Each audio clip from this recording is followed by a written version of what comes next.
به نظر من تو فقط وقتی که به اون چیزی که در دلت قند آب میکنه وفاداری میتونی بگی آره ارزششو داره. به کورنر یاسر موساپور خوش اومدی. احساس میکنم معماری کردن داره برای من شروع میشه. یاسر به عنوان یه معمار امروز به کوزی کورنر اومده تا با هم در مورد این مسئله صحبت کنیم که چطوری معماری میتونه به همون کمک کنه برای خلق واقعیت‌های جدید، بتونم با واقعیت مذاکره کنم، برای اینکه معماری رو بخشی از زندگی امروزمون کنیم و نحوه نگرشمون به زندگی رو باهاش تغییر بدیم. اساس چیزها رو به شکل دیگه‌ای به شما نشون بده. در مورد اثرگذاری یک معمار در دنیای امروز صحبت کردیم. تو باید اقلیم زندگی خودت رو بسازی. موری داشتیم رو گذشته خودش، یاسرهای مختلفی هنوز در من زندگی، چند پتانسیلی بودنش چه تأثیری روی ایده پردازی و طراحی‌های امروزش داشته. بذر بکاری، حتی اگر وقت نکنی آب بدی بهش. نگاهش به آموزش، به معلمی کردن رو فهمیدیم. یه بخش زیادی از آموختن و در حین معلمی کردن در گفتگوی با بچه‌ها برای خودم یاد گرفتم. اگر فکر میکنید این موضوعات براتون جذاب و جالب خواهد بود، با من و یاسر موساپور همراه باشید. زبان همین کلمات روزمره است که ما با قواعد عرفی داریم باهاش کار میکنیم. این میشه ساختمون، این میشه چیز روزمره. شعر حادثه است که تو این رخ میده. معماری اینه.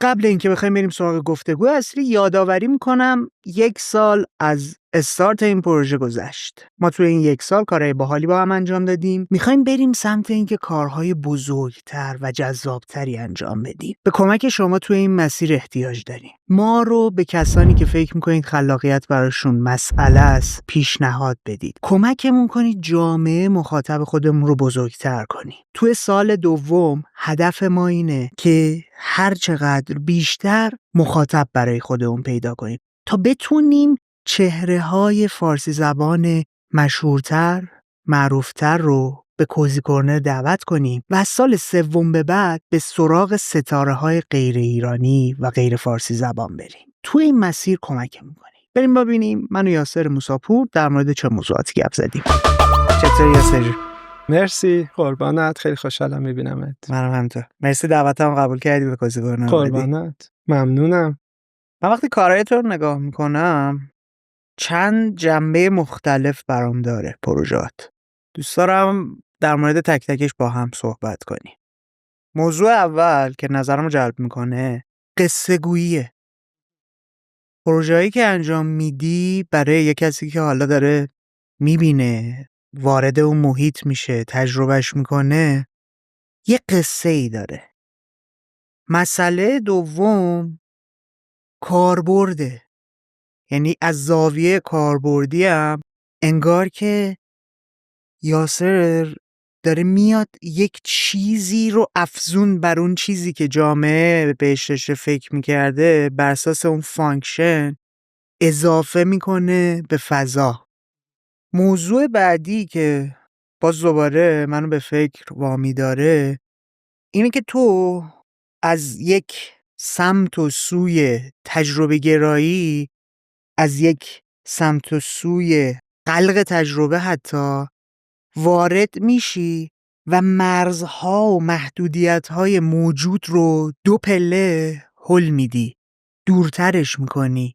انگار وای نمیستی که اون چیزهایی که تا قبل انجام شده، اون چیزهایی که تبدیل به استانداردها شده، مرز بشه برای خلاقیت تو.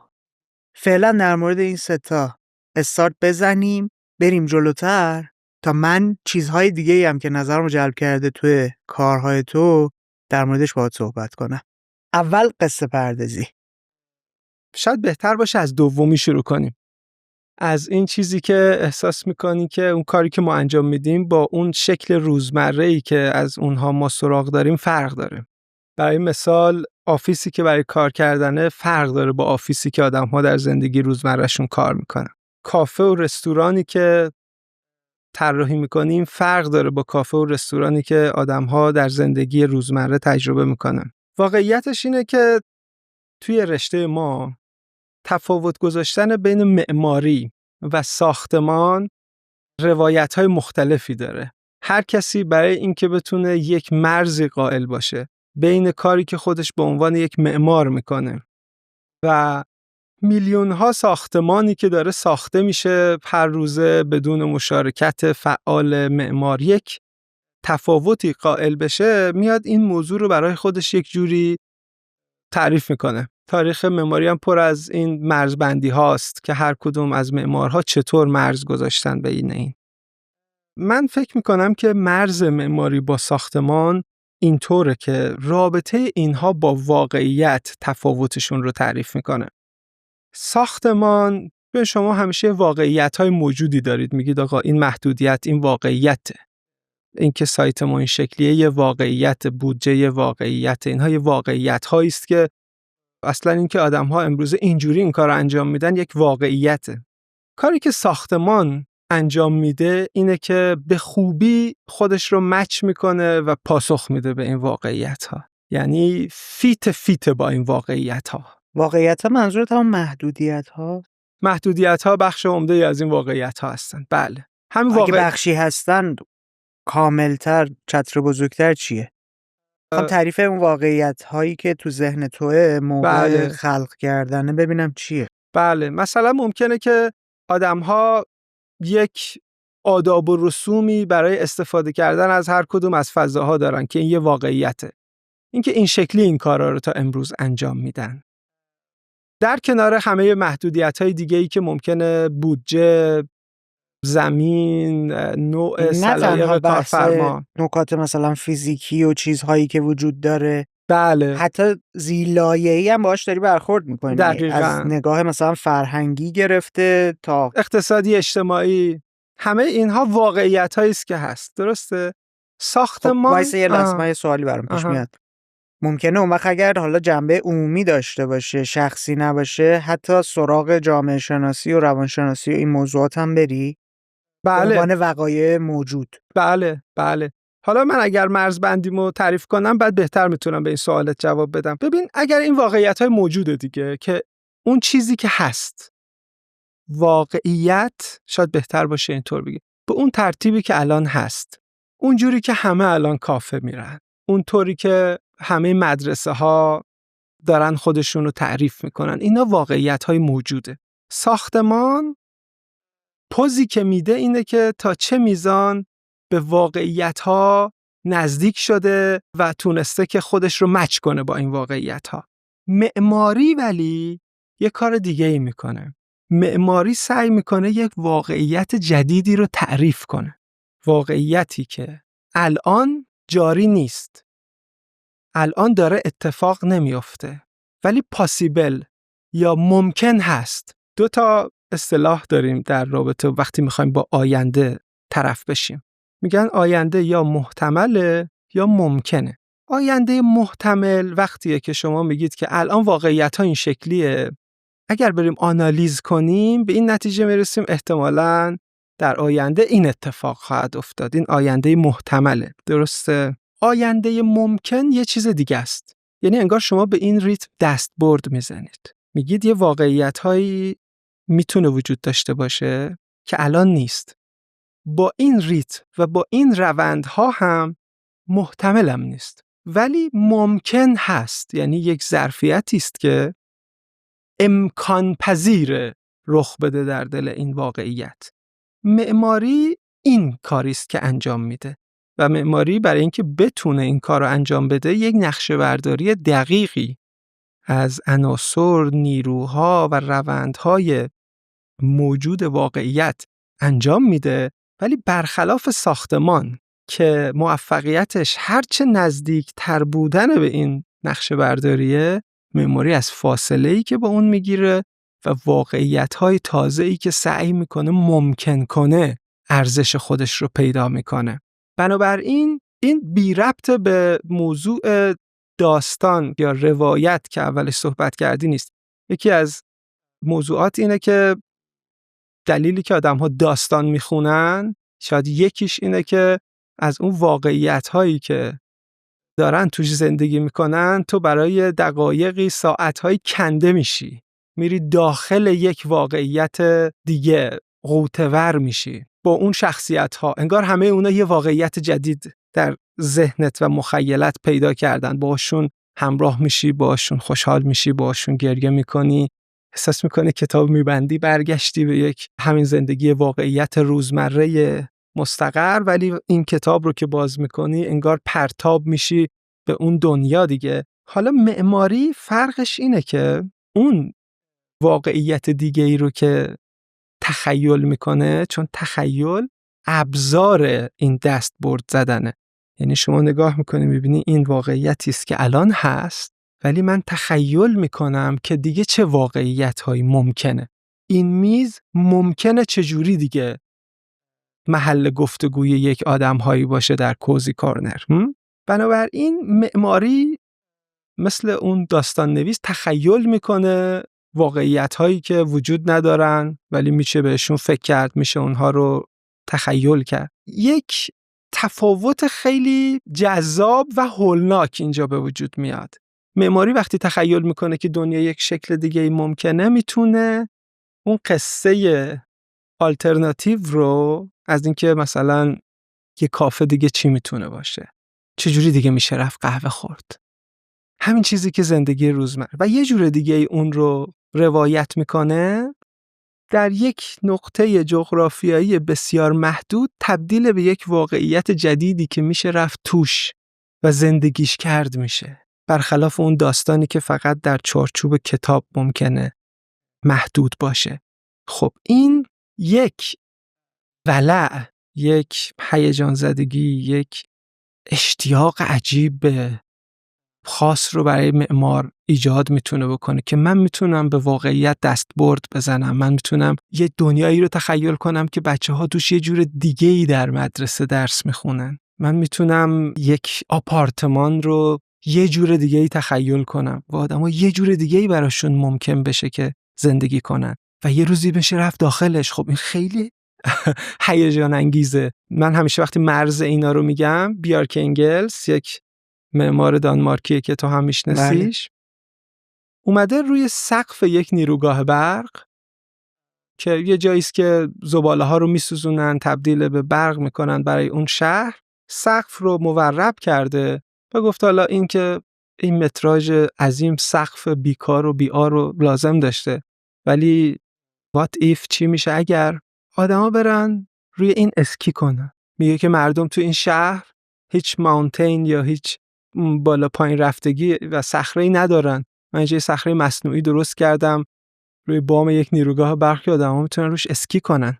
مسئله اینه که اینو میتونه یک داستان نویس هم تخیل کنه دیگه. تخیل کنه که در داستانش یه روزی یه نیروگاه برقی هست که آدما میرن روش اسکی میکنن و شما درشو ببندی به هوا، چه تخیل جالبی. ولی امروز که من و شما داریم با هم صحبت میکنیم، یه سری آدم واقعی روی سقف یک نیروگاه واقعی واقعا دارن اسکی میکنن. فرقش اینه برای یک معمار تخیل کرده و الان واقعیت در یک نقطه ای واقعا عوض شده، یعنی یه جور دیگه ای داره رخ میده. واقعیت جدید اسمشو میذاری؟ آفرین، یک واقعیت جدید، یک واقعیتی که اولش فقط یک پاسیبل ریالیتی بود ولی الان محقق شده، خودش تبدیل شده به واقعیت‌های موجود، الان دیگه یک واقعیت موجوده. خب این هم وسوسه انگیزه، هم خطرناک و هم مخمصه آمیز. چه بابت؟ از این بابت که برخلاف یک ساختمان که خیلی پا تو کفش واقعیت نمیکنه، همون جوری که چیزها هستن، همون واقعیت‌هایی که وجود دارن رو تکثیر میکنه، باستولید میکنه، هی سعی میکنه بهشون نزدیکتر بشه. معماری وقتی تخیل میکنه واقعیت‌های تازه‌ای رو، داره پا تو کفش خیلی از چیزها میکنه. رم کوولهاس، معمار هلندی، یک جمله خیلی جالبی داره که پرده برمی‌داره از این بازی. میگه که معماری آمیزه خطرناکی از قدرت و ناتوانیه. قدرت از این نظر که بله میشه تخیل کرد بچه‌ها توی یک مدرسه‌ای بدون دیوار درس بخونن، من به عنوان یک معمار میتونم دیوار رو حذف کنم. ناتوانی به این دلیل که همزمان تو وقتی داری این تخیل رو انجام میدی، پا تو کفش نظام آموزش و پرورش داری میکنی، پا تو کفش سرمایه‌گذاران اقتصادی که باید یه مدرسه رو بذارن میکنی، پا تو کفش معلم ها میکنی، پا تو کفش دانش آموزان میکنی، انگار داری یه پیشنهاد میذاری روی میز. بسیاری از اوقات معمارها از بیرون میگن اکثرا شادن، ولی در درون بسیار آدم‌های غمگینین. از همین آمیزه خطرناکه. لبخندهای روی لبشونه محصول این که رویاهای جالبی دارن راجع به دنیا، و غصه ها و ترس ها و اضطراب هایی که محصول اینه که به این راحتی اینا محقق نمیشه. یه بار ممکنه که مثلا اون سقف نیروگاه برق امکان پذیر بشه. هزاران پروژه شکست خورده، صدها تخیل شکست خورده هم پشت سر آقای بیارک انگلس وجود داره. بنابراین معمار مجبوره که یک آدم جنگجو و صبور باشه که بتونه از یک طرف تخیلش رو تعطیل نکنه، نره ساختمان ساز بشه، چون معمولاً احتمالاً مخاطب غیر معماری که شما دارید تصورشون از معماری همینه که یک سری ساختمان سازن، یا میتونن به شما مثلا بگن که اگر این دیوار رو چه کاغذ دیواری بزنی بهتر بهش میاد، یا برای کف اینجا به جز موکت چه چیزایی تو بازار هست که بزنی ها، یا مثلا رنگ اینا رو چجوری با هم ست کنیم. نه، واقعیتش اینه که معمار یه استراتژیسته که میتونه روابط واقعیت رو به هم بریزه و از نو تعریف کنه. ولی در دل این قدرتمندیش، در دل داستان جدیدی که میتونه بگه، اضطراب‌های پنهانه از اینکه واقعیت بی دلیل و رندوم به شکلی که الان هست آرایش پیدا نکرده. محصول برآیند خیلی از نیروهاست، اما بسیاری از اوقات رویاها شکست می‌خوره. یعنی داری میگی که در مواجهه با یه بریف جدید، پروژه جدید، اولین چیزی که داری نگاه میکنی بهش واقعیت‌های موجوده.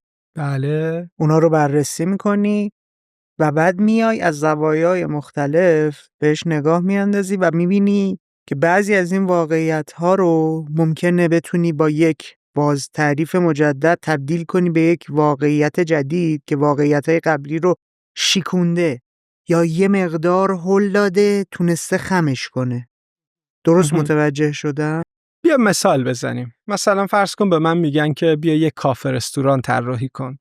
من اول قشنگ مسلط میشم روی اینکه چه روابطی هست در واقعیت‌های موجود. رابطه آشپزخونه پشت صحنه یک رستوران با سالن. بیا در مورد اون رستورانی که تو دوره کووید طراحی کرده بودی صحبت کنیم.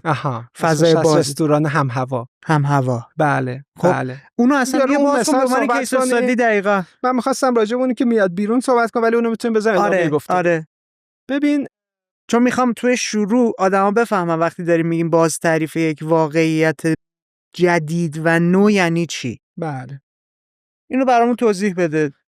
اوایل کووید آدم‌ها توی فضای بسته نمیتونن باشن. پروژه‌ای حالا اومده طراحی یک رستوران. درسته. خیلی پروژه جالبی بود برای من و خیلی مسیرهای بعدی رو مشخص کرد. شاید هم بشه روش همین موضوعاتی که تا الان گفتیم و یک بار مرور کنیم. ببین، واقعیت رو خیلی از نیروها استواره که خیلی هاشون هم کلیشن. یعنی از یک جاهایی تو میری نقاط ضعف رو پیدا میکنی برای اینکه از اونجا خم کنی واقعیت رو به یک شکل تازه‌ای. در دوره کووید من به عنوان یک معمار فکر میکنم خیلی باید مشاهده کنم زندگی آدما رو. کلاً داری میگی؟ بله، من کلاً به عنوان یک معمار خیلی مشاهده میکنم. چون شما باید واقعیت رو مشاهده کنی، نقشه برداری کنی، در ذهنت کاتگورایز کنی، کانسپچوالایز کنی، مفهوم سازی کنی. از چه زاویه دیدی؟ از ناظر بیرونی باشی، آدم‌ها رو توی فضاها، روابطی که با فضا میسازن ببینی، یا خودت رو توی اون فضا قرار میدی؟ نه، من یه ناظر بیرونیم. یعنی وقتی میرم کافه، اون اوایلی که این میزهای سوشال اجتماعی اومده بود، من به عنوان یک معمار خیلی دقیق اون رو رصد میکردم که آدم‌ها چطور تا الان نمیتونستن تاب بیارن که حتی میزهای کافه کمی نزدیک بشه به هم. اگر من این رو نبینم از واقعیت جا میمونم. من باید ببینم، اینها رو نقشه برداری کنم که الان داره به چه سمتی تحولات میره، که بتونم استراتژی هایی برای اینکه این رو از این لایه به لایه های دیگه منتقل کنم در ذهنم بچینم. در کووید من با دقت داشتم به شرایط نگاه میکردم. خیلی هم به معماری مربوط میشد کووید. میشه راجبش بیشتر صحبت کرد. مثلا خود فاصله گذاری اجتماعی مفهومی راجب فضا بود.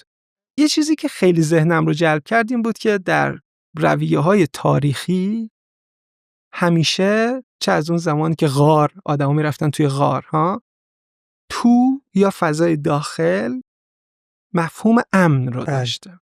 بیرون اون جاییه که ناامنه، بیرون اون جاییه که خطره، ببر میخوردت مثلا، باید برید توی غار درش هم آتیش روشن کنی که اینا نیان تو. درسته؟ یه روزی داشتم میرفتم بانک، دیدم که صف توی پیاده روه، در که باز میشد یه نفر وارد، انگار یک خلأ میشدی که فقط یه نفری باید میرفتی تو، برمیگشتی میومدی. بعد نگاه کردم دیدم کسی هم نیست که آدم رو مجبور کنه که وایساییم پشت، خودشون این بیرون وایسادن، احساس امنیت داره. ترس این رو داشته تو فضای بسته بره. دقیقاً، چون این ویروس از طریق هوا داشت منتقل میشد و میگفتن که باید یک جور ایرچنج یا تعویض هوایی تازه وجود داشته باشه تا این اتفاق نیفته. آدم‌ها از تو میترسیدن، بیرون براشون امن بود. نگاه میکنم، مشاهده میکنم، میگم یه چیزی داره عوض میشه، یه روندی داره عوض میشه. بیرون امن شده و تو ناامنه. خب به ما یک کافه رستوران دادن و گفتن که اینو بیا طراحی کن. خیلی هم کوچیک. اوایل پروژه ما همش پروژه بسیار کوچیک زیر 100 متر بود. هیچ وقت برای من ناامید کننده یا یک مسئله‌ای که انگار محدودیتی که میتونه محدودم بکنه نبوده.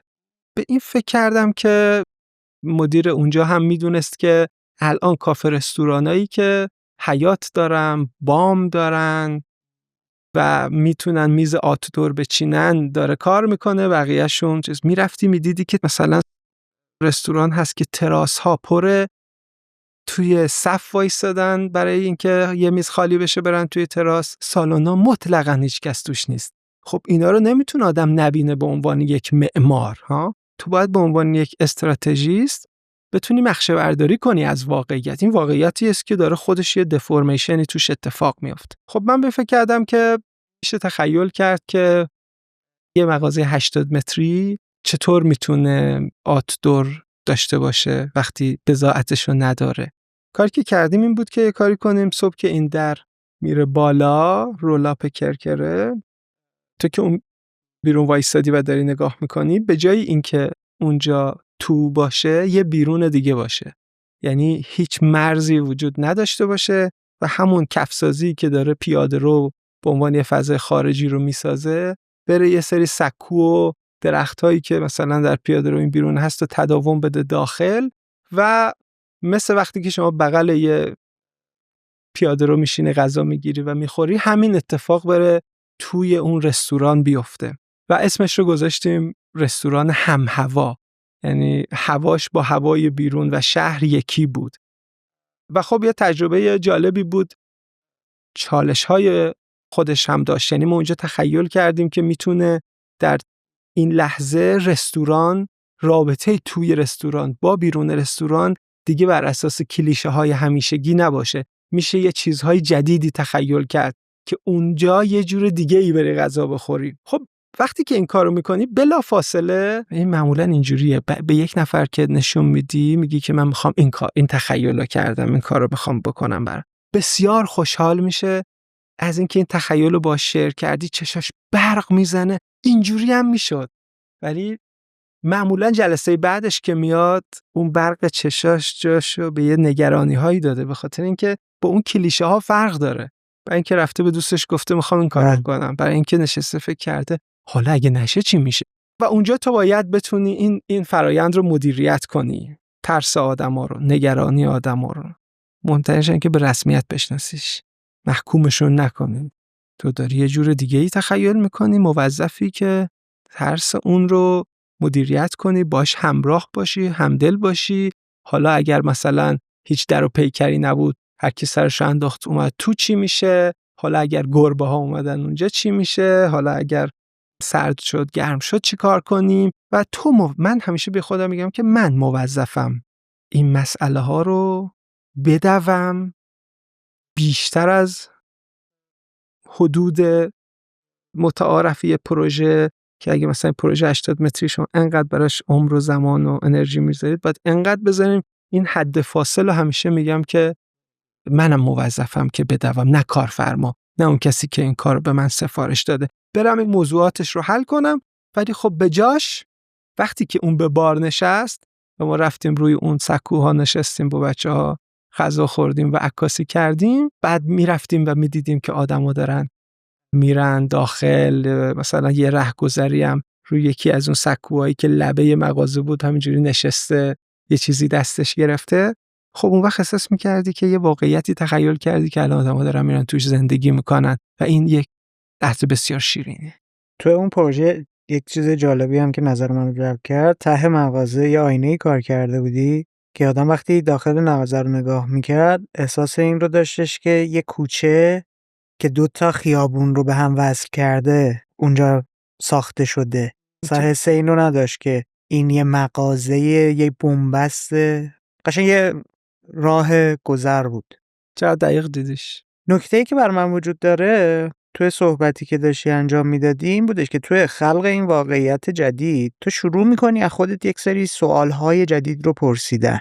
در قسمت آخر صحبتات به این اشاره کردی که یک نگرانی هایی که ممکنه کارفرما، کسی که پروژه رو آورده، براش وجود داره هم تو شروع میکنی بهش فکر کردن که بتونی پاسخ درست و دقیقی به این پرسشایی که ممکنه وجود داشته باشه پیدا کنی، نگرانی ها رو بتونی مدیریت کنی.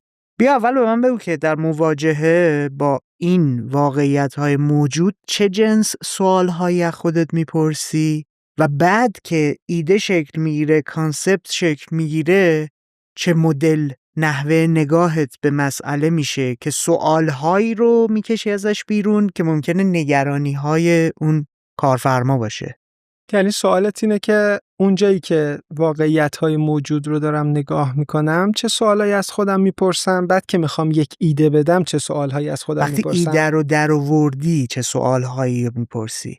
و نکته اصلی اینه که پرسشگری زمانی اتفاق میفته که تو بتونی یک مسئله واحد رو از جنبه‌ها و زوایای مختلف بهش نگاه بندازی.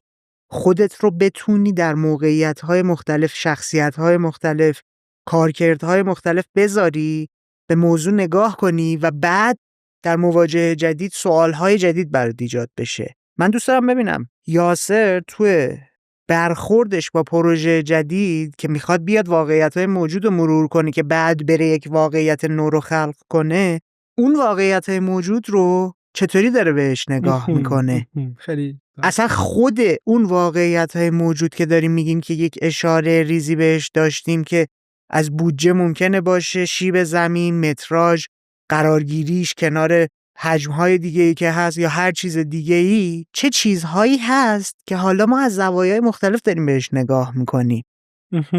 دوست دارم فرآیند خودت رو یه ذره بشکافم تا ببینم چی کار داری میکنی. جالبه. خب گفتم که معماری یه واقعیتی رو جایگزین میخواد بکنه با واقعیت موجود و یه فاصله بین اینها هست که فاصله قدرت و ناتوانی معماری توأمه. از اون معمار استراتژیست که باید نقش‌های بیشتری هم به عنوان کسی که داره این رو پلن میکنه، میچینه، داره یه آینده‌ای رو براش ترسیم میکنه، داریم در موردش صحبت میکنیم. دقیقاً دیگه اون معماری که رنگ کفپوشو میگه رو نمیگیم. اون معماری که میخواد بگه که این واقعیتیه که هست، این واقعیتیه که میتونه باشه و این حد فاصل رو باید طی کرد دیگه. اگر بتونه اوج توانمندیه، چون یه واقعیت جدیدی که آدم میرن توش زندگی میکنن، اگه نتونه اوج شکست و ناراحتیشه. برای اینکه منی که اینطور به معماری فکر میکنم بتونم به این جامعه عمل بپوشونم، یکی از کارهایی که میکنم اینه که اول اینو خوب تحلیلش میکنم، خوب مشاهدش میکنم. میرم کافه‌هایی که الان هست رو میبینم، رستوران‌هایی که الان هست رو میبینم. سعی میکنم اون چیزایی که به نظر میاد ربطی به معماری نداره، مثلا اینکه سیرکولیشن کار توی کافه چیه، از کجا سیب زمینی‌ها رو میارن، نمیدونم همبرگر رو که میزنه کی، الان میتونم بگم مثلا پلیت میکنه، نمیدونم ساید میذاره کنارش، بعد این فرایندش رو میرم یاد میگیرم. اولین کار نقشه برداری موشکافانه از واقعیت به طریقی که هست. و حسین یه چیز جالب بهت بگم. خیلی اوقات برای اینکه این کارو بتونم انجام بدم، یعنی مدیریت همه این روند، اول یک پروژه میکشم که یک کافه رستورانه که این واقعیت‌های موجود رو داره پاسخ میده. پروژه رو کامل طراحی می‌کنم بدون اینکه پشن یا اشتیاقی برای سری کندنش به یه جای جدید داشته باشم. یا من بخوام مثلا کافه رستوران خوب تو این سایت تو قواعد موجود بازی می‌کنی، همه چی رو استاندارد بر اساس اون چیزایی که به دستورالعمل‌ها داره میده میچینی و بعد حالا شروع می‌کنی. اصلا اینجوری بذار بهت بگم، اینو میکشم گاهی اوقات ازش استفاده میکنم برای مدیریت زمان پروژه. یعنی میگم حسین بیا به عنوان سفارش دهنده، کشیدیم برات رستوران، بهش نشون میدم، میگم اینجوری میشه و اون میگه آه چه خوب، بالاخره اون میزانی که اونم تصور داره و انتظار داره از یه رستوران رو داره میبینه. باش خدافظی میکنیم، بعد میگه خب بچه حالا تازه شروع شد. حالا یه تایید اولیه رو میگیری بعد که خیالش راحت میشه اونجا که ما فهمیدیم اگر اون چیزی که میخواد و گرفته، فهمیدم. مگر اینکه چیزی بیشتر از اون چیزی که میخواد بشه بهش نشون داد.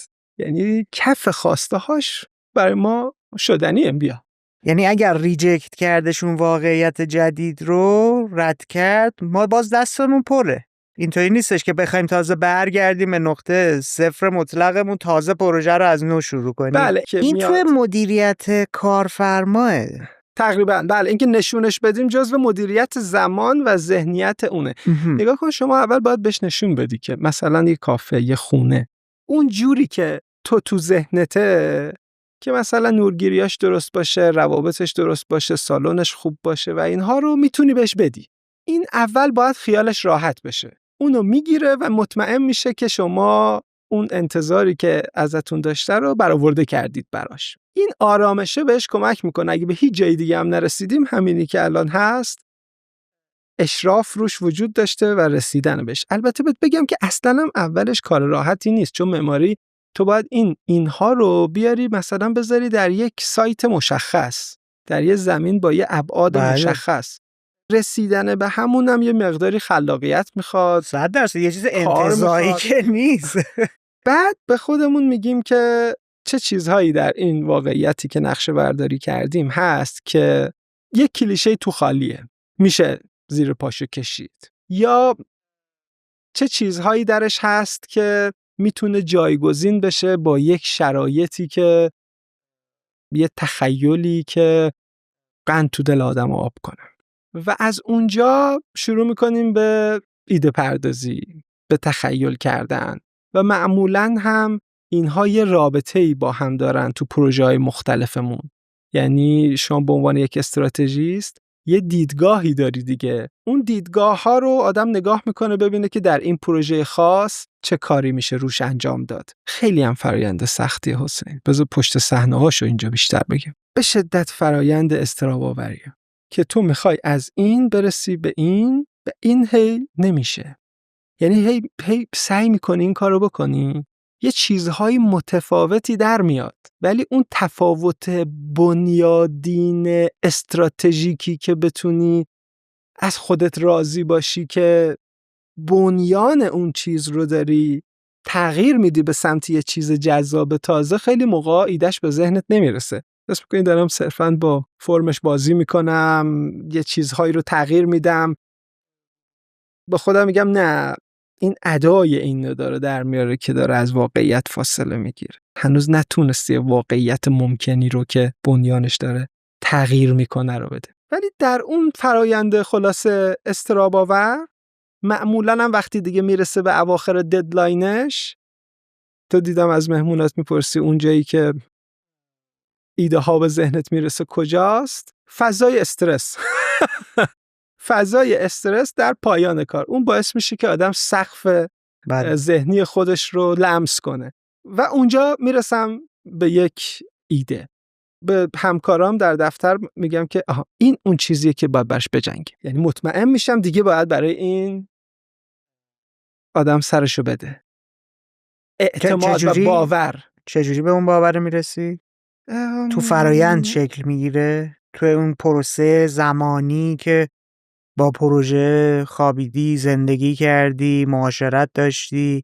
گزینه‌های متعددی که زدیم، آلترناتیوهای بسیار متعدد. خب ببین یه چیز جالبی که توی کارهای شما وجود داره، میای حتی کار شما که کاملا با قواعد فیزیک در رابطه مستقیم هست اون رو میشکنی. مثلا توی پروژه رامسرتون اومده بودی به جای این که اوکی ما یه زمینی داریم، حالا یک سری کلبه رو توی اون زمین چیدیم که بیسش این بوده دیگه، یعنی توی طرح اولیه قاعدتا این می بوده که کلبه ها رو کار میکردید، پلانا رو کنار هم، فضاها رو کنار هم میچیدید و بعد برای اینکه واقعیت جدید خلق کنید به این ایده برسید که کی گفته که حتما این کلبه ها باید روی زمین باشه، میتونه اینا بیاد بالا روی یک سطح جدیدی باشه که آدم ها از زیرش دارن گذر میکنن و روی اون باشه. خب تو داری قانون فیزیکو کامل میشکنی دیگه، داری به این فکر میکنی من بیام این پلیت جغرافیایی خودم رو، یک صفحه جغرافیایی دستساز رو روش به وجود بیارم، حالا بیام روی اون سطح کار خودم رو بکنم. دقیقاً ایده اولیه این نیست که بریم مثلا رو آسمون اینو خلق کنیم، بریم روی یه سطح دیگه به وجودش بیاریم. چی میشه که به این میرسه؟ من یکی از کارهایی که در زندگیم کردم و تجربهشو دارم نقد کردن و نقد نوشتن و روی سری فیلم‌های سینمایی ایران نقد نوشتم، روی سری پروژه معماری نقد نوشتم، نقد و خوانش انجام میدم. خیلی اوقات این به فرآیند طراحی خودم کمک کرده. ببین ما مثلا برای اینکه برسیم به این گردو، این همه گردو طراحی میدونی، اینجوری نیست که فکر کنیم مثلا ما رسیدیم، از خیلی وقت گذاشتیم، خیلی فکر کردیم و اینو از جیبمون در آوردیم.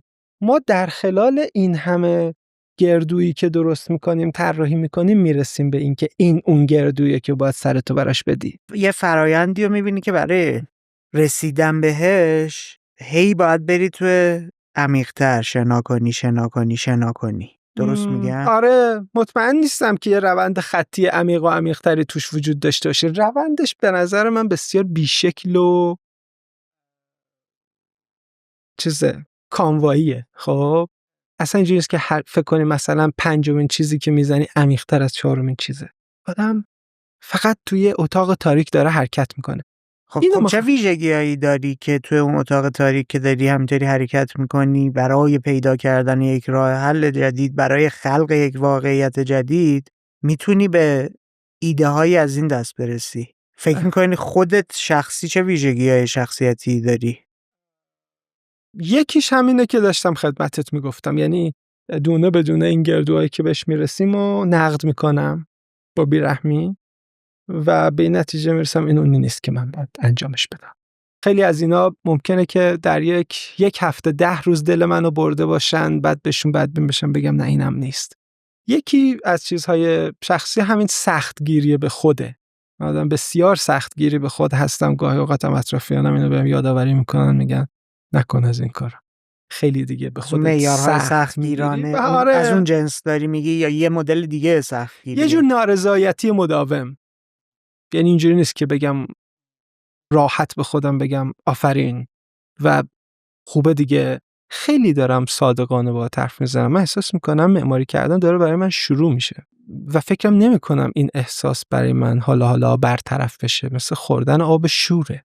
خیلی موقعا میشه در یک دنیای موازی تو بگی که این چیزی که من طراحی کردم چیز جالبی شده. حسین نصیری هم که کارفرماش بوده خیلی خوشش اومد. خوشش اومد که پولم هم به موقع داد، یه چیزی هم بیشتر داد و رفت اینو فروخت، پوز داد، خیلی اوضاع خوب. میشه همه اینا اتفاق بیفته ولی تو غمگین باشی. این اونی که برای خودت باید یه معنی می داشته نیست.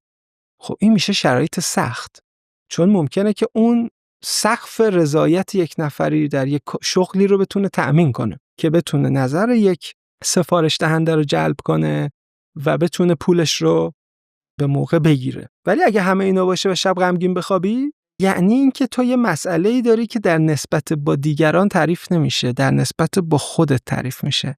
خیلی چیزا هست که نسبت خودت با خودته، خودت با آیندته، خودت با گذشتت، خودت با آرزوهات، خودت با آرمانهاته.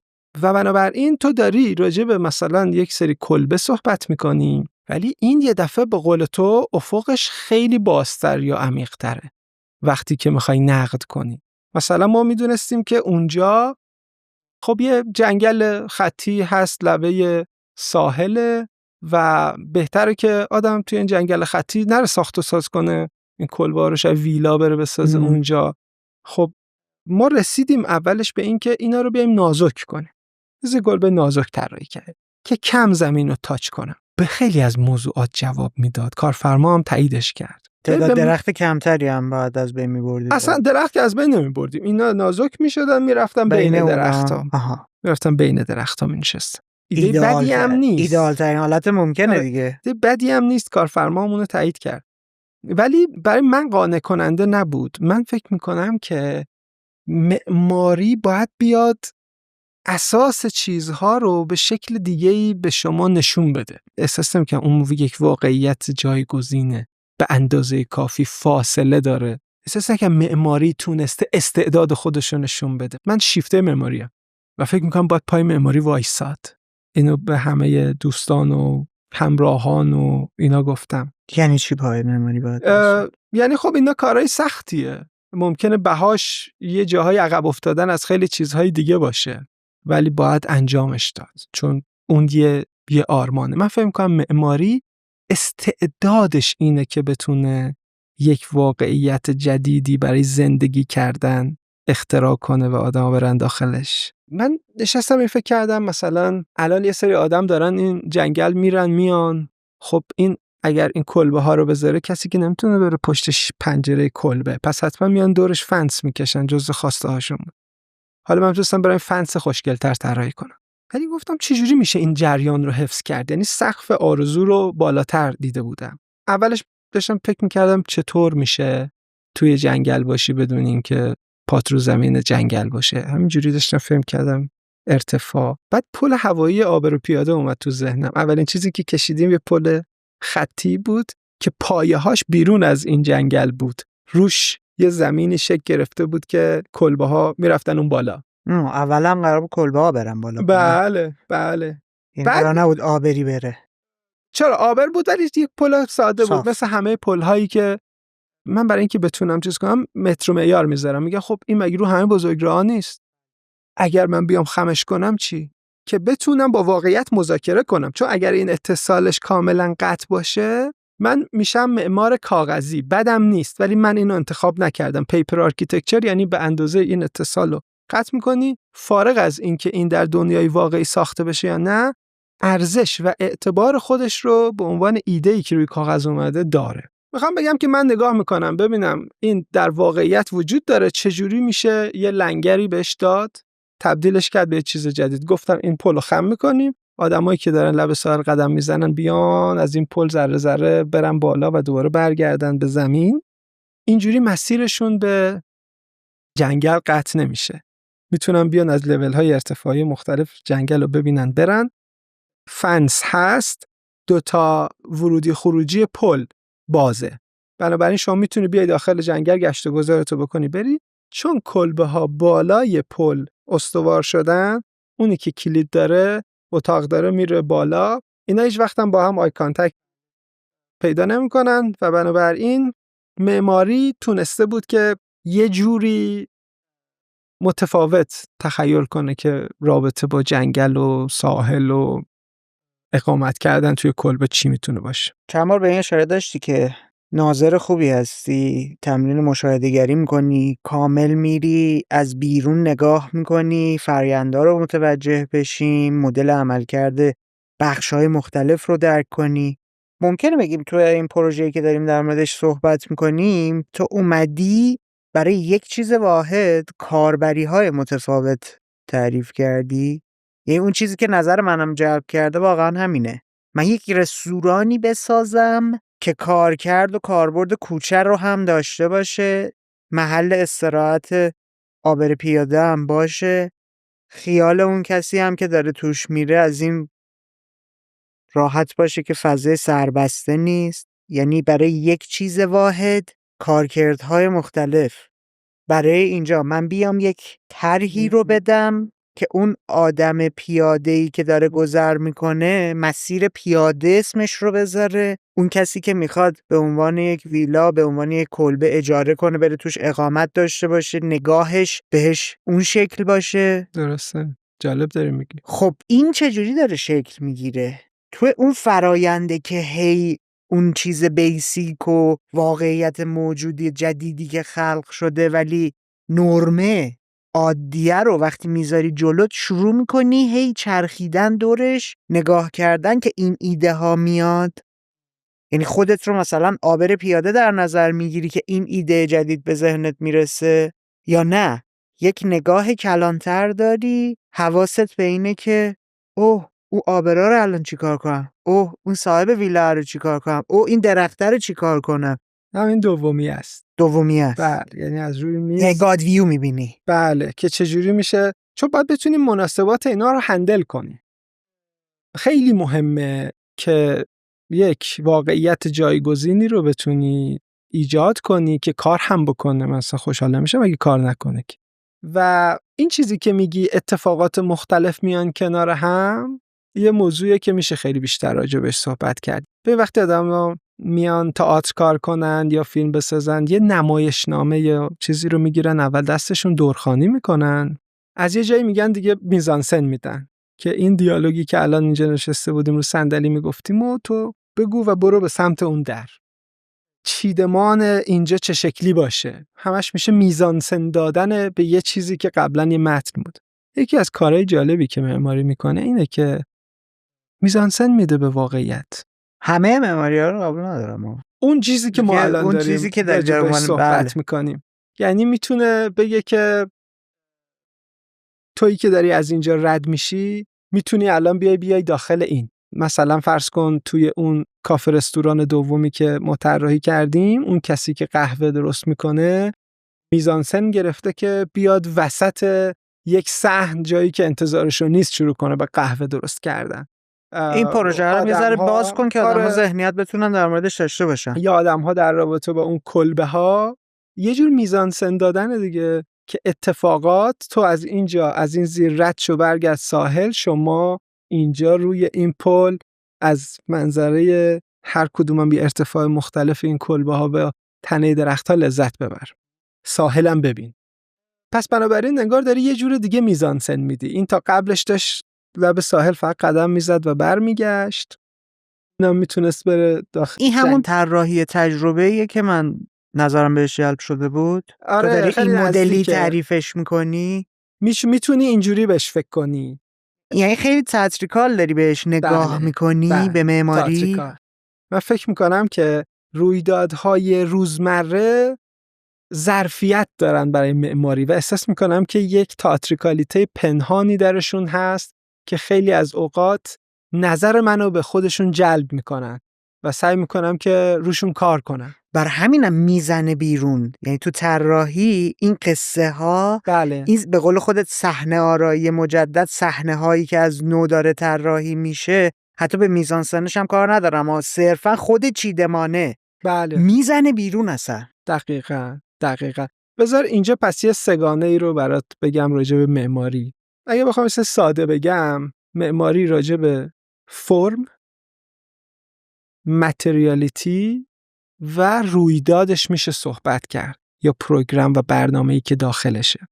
بعضی از معمارها علاقه‌مندن که راجع به فرمش کار کنن، بعضی از معمارها علاقه‌مندن که به متریالش روی اون سرمایه گذاری کنن. یعنی دقیقاً کنش خلاقشون رو صرف کدوم یکی از اینا بکنن، وگرنه همین جایی که ما نشستیم این فرم با این تناسبات با این ارتباطات اینجا هست، این متریالیتی، این کاغذ دیواری ها، این چوب ها اینجا هست و یه رویداد هم هست دیگه، یا پروگرام.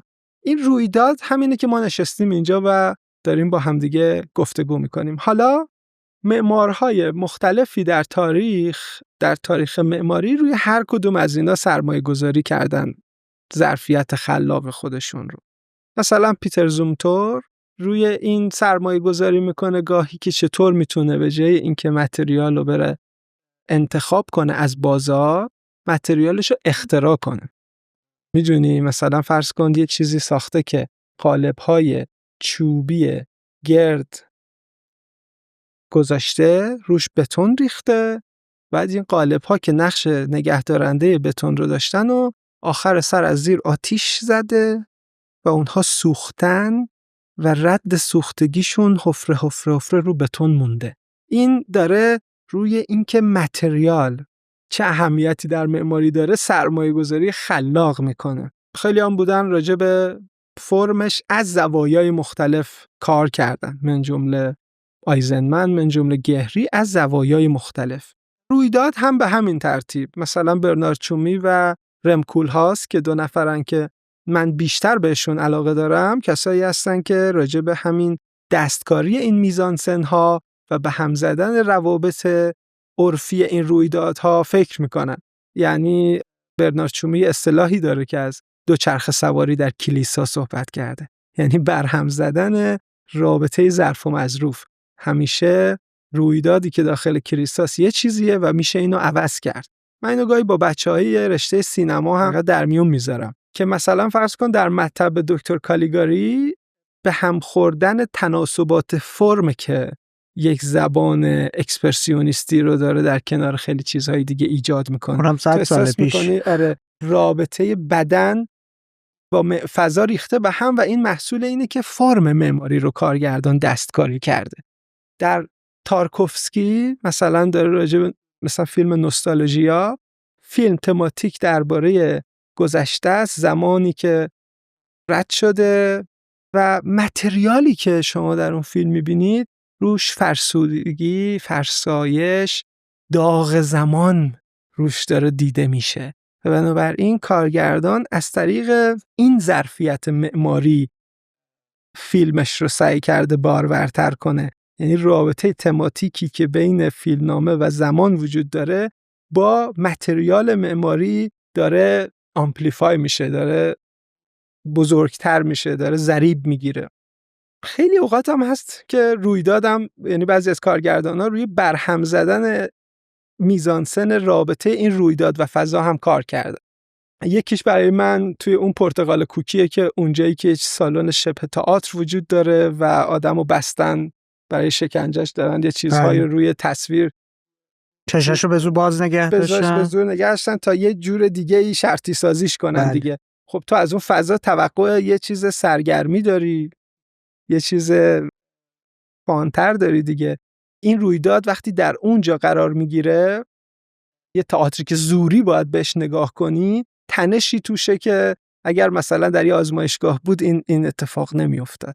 یا مثلا در چهارشنبه سوری اصغر فرهادی، یکی از صحنه‌های درخشان جاییه که هدیه تهرانی داره در حمام فالگوش وایساده، بعد خواهرش بهش میپیونده و حمام که به صورت عرفی یک فضای معماریه که آدما توش نظافت میکنن و خودشونو میشورن، تبدیل شده به اتاق نشیمن، تبدیل شده به جایی که یه درد و دل عاطفی بین دو نفر داره اتفاق میفته. اگر در اون فیلم دقت کنی، تنها جایی که اینا دارن با هم درد و دل میکنن همون حمامه، بقیه فضاها دارن با هم میجنگن. این برهم زدن این رویدادی که انتظار میرفته، تعریف یک رابطه جدید بین فضا و رویداد، یک چیزیه که توی سینما هم تو میبینی که به شکل خلاق میشه ازش استفاده کرد و من روی این بخش سومش خیلی علاقه‌مندم و فکر میکنم که یه ظرفیت‌هایی توشه که به خاطر همه محدودیت‌های دیگه‌ای که شرایط ایران به معماری تحمیل میکنه، اتفاقاً ورود کردن به این توش یک ظرفیت‌های پنهانی هست که کمتر بهش پرداخته شد. نکته جالب بر من اینه که تو وقتی داری اینا رو شرح میدی، داری در مورد معماری و روش کاری خودت صحبت میکنی دیگه، ولی من خیلی کلانتر دارم میبینمش. یعنی دارم نگاه میکنم که مثلا اگر میخوام یک داستان رو بنویسم، داستانم رو پلات اولیه‌اش رو بنویسم، حالا بیام نگاه کنم ببینم چطوری میتونم این رو از یک زاویه دیگه‌ای روایت کنم. اگر خطیه بیام غیر خطیش کنم، بشکونمش روش‌های دیگه‌ای. اگر داریم در مورد نظرگاه اول شخص داریم صحبت میکنیم، بیایم بگیم که آقا پی او وی مو عوض میکنم، سوم شخص این تیکه داستانم رو روایت میکنم. اصلا کی گفته که راوی باید آدم باشه؟ به جاش میام یه چه میدونم سگی که من دارم توی دل قصه اونو ناظر میکنم، از دید اون دارم نگاه میکنم به مسئله قصم رو تعریف میکنم. یعنی خیلی کلانتر دارم برای خودم برداشت اینو میکنم که اگر بخوام بیام کاربردی استفاده کنم از چیزی که داری میگی چیکار کنم. و نکته جالب برای من اینه که تو داری در مورد یک فرایند واحد، یک اتفاق موجود از 3 زاویه مختلف، اینکه بیام متریالی چه تغییری توش بدم، اینکه بخوام بیام رویدادها رو چطوری بشکونم، از 3 منظر مختلف بهش داری نگاه میکنی. بله. و این بر من جالبه. آیا ترتیب خاصی رو براش قائلی یا ذهنت انقدر این شکلی کار کرده، پرورش پیدا کرده، در حال در لحظه از 3 زاویه مختلف داره به مسئله نگاه میکنه؟ من فکر می‌کنم یه معمار همیشه از این 3 زاویه مجبوره که نگاه کنه، ولی اینکه چقدر مهندسی شده خلاقیتش رو کدوم یکی از اینها سرمایه گذاری میکنه. میخوام بگم که این سومی برای من خیلی مهمه، رویداد. حالا تو دل صحبت‌ها خیلی اشارات جالبی داشتی. این معمولا آدم‌ها وقتی دارن در مورد کسی که حرفش یک چیز خاصه صحبت میکنن، اینه که طرف دائم بیاد از معمارهای مختلف مثال بزنه، از فضاهای مختلف مثال بزنه که مرتبط با کار و حوزه خودشه. ولی تو به سینما ورود میکنی، به داستان ورود میکنی، به تئاتر ورود میکنی. چرا از هنرهای مختلف داری استفاده میکنی؟ چرا از علوم مختلف داری استفاده میکنی؟ وقتی میخوای بهش نگاه کنی نمیتونی خودت رو توی همون چارچوب معمار بودن، معمار موندن نگه داری و نری سمت اینکه از چیزهای دیگه الهام بگیری بیاری وصلش کنی به معماری؟ خیلی سوال جالبیه. اصولاً معمارای دنیا از این نظر به چندین دسته تقسیم میشن دیگه. بعضی هستن که درون چارچوب خود معماری فقط به معماری رو دنبال میکنن، اونهایی هستن که به رشته‌های مختلف سرک میکشن و این سرک کشیدنه خیلی جاها کمک میکنه که تو معماری رو اتفاقاً بتونی برگردی عوض کنی. یعنی از این اتاق میری بیرون و بعد برمیگردی توی این اتاق یه چیزی رو عوض میکنی. یعنی میری واقعیت‌های جدیدی رو تجربه میکنی، برمیگردی واقعیت جدیدتری از اون واقعیت ورژن قبلی خلق میکنی. آره، یعنی من بیشتر از واقعیت، یعنی اینجا دارم درباره مایندست یا فریم ورک نگاه کردن میگم.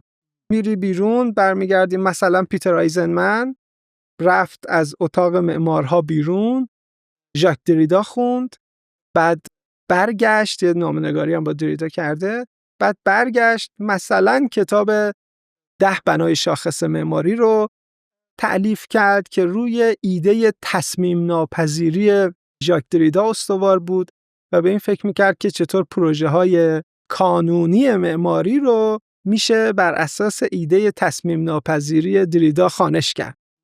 دست شما درد نکنه.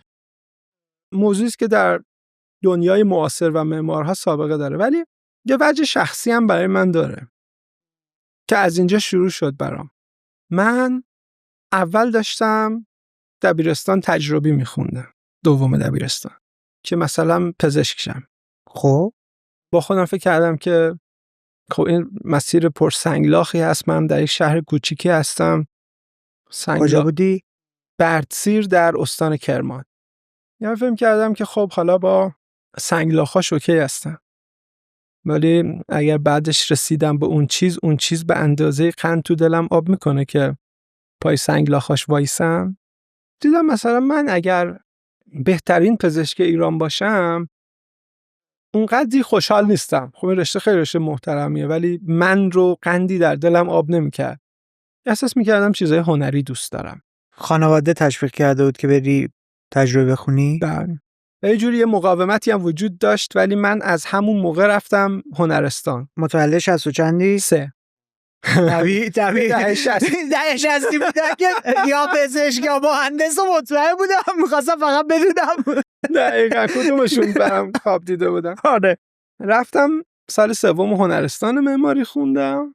خب این خیلی سرنوشت منو عوض کرد، به خاطر اینکه شاید اگر رفته بودم به جای هنرستان خیلی عجله داشتم برای اینکه اون چیزی که هنری تره منو یه جور دیگه تاچ میکنه رو شروع کنم. وگر نگرفته بودم ریاضی، یه مسیر مستقیم تری در معماری داشتم، ولی اینجوری مجبور شدم اول فوق دیپلم بخونم، بعد از فوق دیپلم برم یه جای لیسانس بخونم و اینا دانشگاهایی بودن که دیگه دانشگاه خوبی نبودن، ظرفیت آموزشی بسیار پایینی داشتن و بعد برم کارشناسی ارشد و بعد برم دکترا. خیلی مسیر منو زیگزاگ کرد و باعث شد که در پایان کارشناسی تقریباً از یک آموزش استاندارد معماری محروم باشم.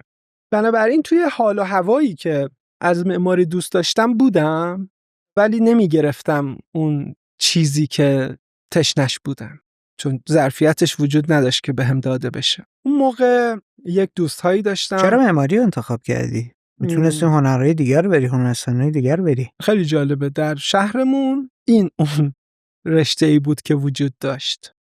یعنی هنرستانمون رشته‌های خیلی زیادی نداشت. یعنی مثلا اگه هنرستان موسیقی بود ممکن بود میرفتی موسیقی. از امروز مطمئن نیستم، یه چیزی بین مثلا نقاشی، گرافیک، معماری، یه همچین اون موقع در این حد میفهمیدم. شاید اگر یه چرا چیزی سینما نرفتی؟ نداشت.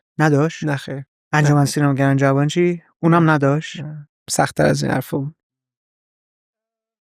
فضاهای موازی دانشگاه برام شکل گرفت. فعالیت‌های کانون هنری بود در شهر بردسیر که من اونجا رفت و آمد می‌کردم با آدم‌هایی که انجمن شعر بودن، انجمن تئاتر بودن. اونجا داشتین اتفاق می‌افتاد، به شکل غیر رسمی تو اونا می‌رفتم و علایقم رو دنبال می‌کردم، چون دیگه رشته‌اش به عنوان یک چیزی در ساختار آموزش و پرورش وجود نداشت و این باعث شد که زندگی من باز خیلی تحت شعاع قرار بگیره. با آدم‌های آشنا شدم که خیلی آدم‌های جالبی بودن برام. آدم‌های از حوزه شعر. اون زمان بچه‌ها رفت و آمد می‌کردن به تهران، کارگاه‌های رضا براهنی رو شرکت می‌کردن، بعد میومدن، ما کتاب طلا در مس رو می‌خوندیم کنارشون، باشون بحث می‌کردیم، یه سرکی تو تئاتر می‌کشیدم. شعر گفتن رو شروع کرده بودم، تا مدتی هم خیلی جدی چند سال ادامه داشت و این باعث شد که من خیلی از مفاهیم مثلا پست مدرنیسم چیه، پس ساختارگرایی راجع به چی حرف میزنه و اینها رو از یه جای بیرون از کانال معماری برای اولین بار دریافت کنم، از طریق کتاب‌های مربوط به تئوری ادبی. مثلا از همون زمان مزه اینا رفت پای دندون من، یعنی رشته‌های دیگه تونستن جذابیت‌های خودشون رو در من بکارن. این باعث شد که من در یک دوره‌ای خیلی برام کار سختی بشه که کدومو میخوام ادامه بدم. یعنی از یه جای مسیرم اینجوری بود که خب شاید من باید دیگه برم به سمت شعر و شاعری و دیگه معماری برام تبدیل بشه به یه چیز حاشیه‌ای، یا برم مثلا سمت یک جور هنرهای نمایشی، این برام تبدیل بشه به یک چیز حاشیه‌ای. در یه جایی بالاخره تصمیم گرفتم که نه، معماری رو اگر ادامه بدم احتمالاً اون چیزیه که بیشتر دوستش دارم و در این حال تو دلش ممکنه بتونم به چیزهای دیگه‌ای هم بپردازم. و فکر میکنم که خب هیچ وقت نتونستم از اون آرزوهای موازیم دست بکشم. برای همین اونا هنوز در من زنده‌ان. معماری هم اجازه پیدا نکرده بزنه اونا رو با بیل خاموش کنه. خروجیات که کامل داره نشون میده. از زاویه دید من که اگه بهش نگاه کنی که بری قصه رو ببینی چه مدلی کار کرده، عوض کردن واقعیت‌ها، یعنی یه سری چیزا رو وقتی باهاش مواجه میشی متوجه میشی که این آدم یک جایی میان هر کدوم از این عناوین، نویسنده یا حالا قصه گو یا هر چیزی، اون کسی که معمار قرار فضاها رو بسازه، اون کسی که کارگردان قرار اتفاقات داخل اون فضاها رو براش میزانسن طراحی کنه، اون کسی که داره طراحی صحنه رو انجام میده، یا حتی اون فیلسوف، جامعه شناس، روانشناسی که اون پشت نشسته داره تئوری ها رو مینویسه. قرار گرفتی وسط همه اینا تبدیل شدی به شخصی که میان رشته های مختلف روی یک حوزه داره کار میکنه. اگر بخوام راحت و ساده و صادقانه‌شو بگم، به نظر من آدما محصول تاریخ شخصیشونن، محصول زندگیشونن.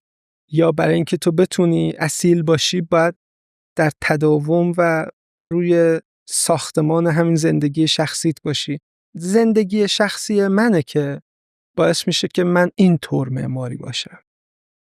یعنی یاسرهای مختلفی هنوز در من زندگی و بنابراین به استقبالش میرم. من فکر میکنم کار خلاقه یک چیزی نیست که تو وقتی که قلم دستت میگیری که یه پروژه رو طراحی کنی اونجا شروع بشه. کار اگر که بخوای به کار خلاقه نگاه کنی، خلاقیت یک موضوعیه که باید در زندگیت جاری باشه، پرکتیسش کنی، تمرینش کنی. یعنی باید شکل معماری کردن خودتو پیدا کنی، ابداع کنی. شکل دفتر داشتن خودت رو اگر خواستی یک دفتر معماری داشته باشی ابداع کنی بر اساس اون چیزی که در تاریخ شخصی زندگیت هستی. ببین یه واژه کلیدی و تو صحبتات انتخاب کردی، بر من جالب بود.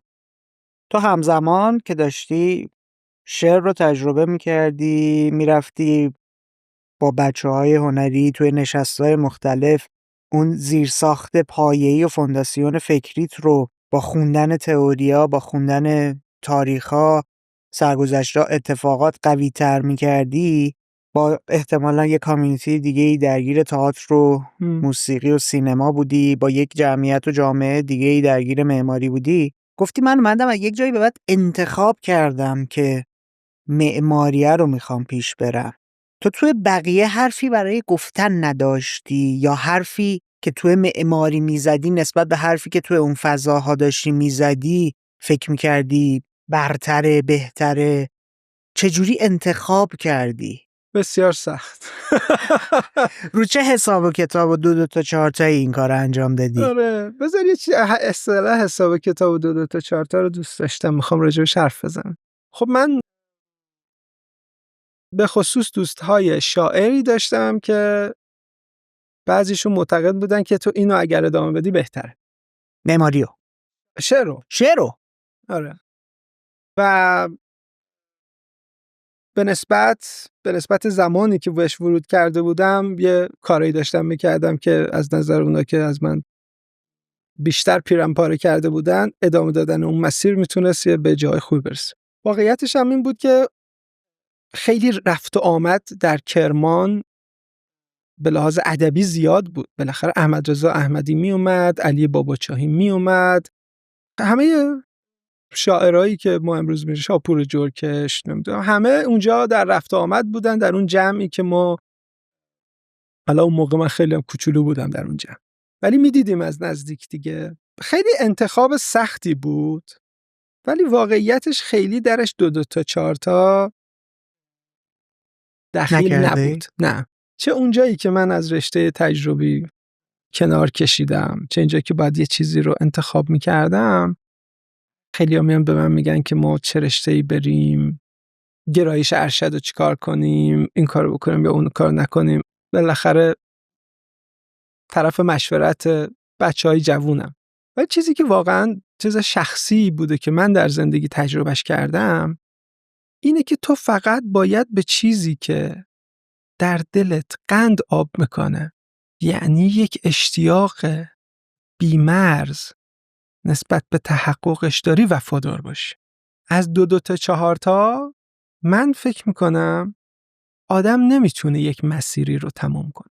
چون مثلا من فکر میکنم که با دو تا چهار تا مثلا خوام ببینم به این حرکت کنم یا به سمت این چیزها، اگه بیام بگم که مثلا بازار گردو شکستن احتمالاً در آینده قوی تره، تو میگم بازار کار بیشتری داره، نمیدونم این اینجوری تره، یه دو تا چهار تایی داشته باشم، بگم مثلا چه میدونم بابام هم کارخونه‌ای داره که میتونم بدم اینا رو پوست بکنم. خب حالا بیام بگم که من میخوام به این سقفی که میخوام به سمت این حرکت کنم که بهترین این کار باشم، یا بیام به سمت این حرکت کنم که بهتر. اگر من اینو بر اساس دو تا چهار تا انتخاب کرده باشم، با اولین جایی که به یه مانع میخورم، با دومین دهمین جایی که به یه مانع میخورم، خودمو میبازم. تو از خود باید بپرسی ارزششو داره؟ به نظر من تو فقط وقتی که به اون چیزی که در دلت قند آب میکنه وفاداری میتونی بگی آره ارزششو داره. من انتخاب کردم. تو همیشه بها باید بابتش به پرداخت بها کنی. دقیقاً تو در هر دو صورت باید بها پرداخت. هیچ چیزی که نیست که بگیم مثلا یه مسیر بدون مانع.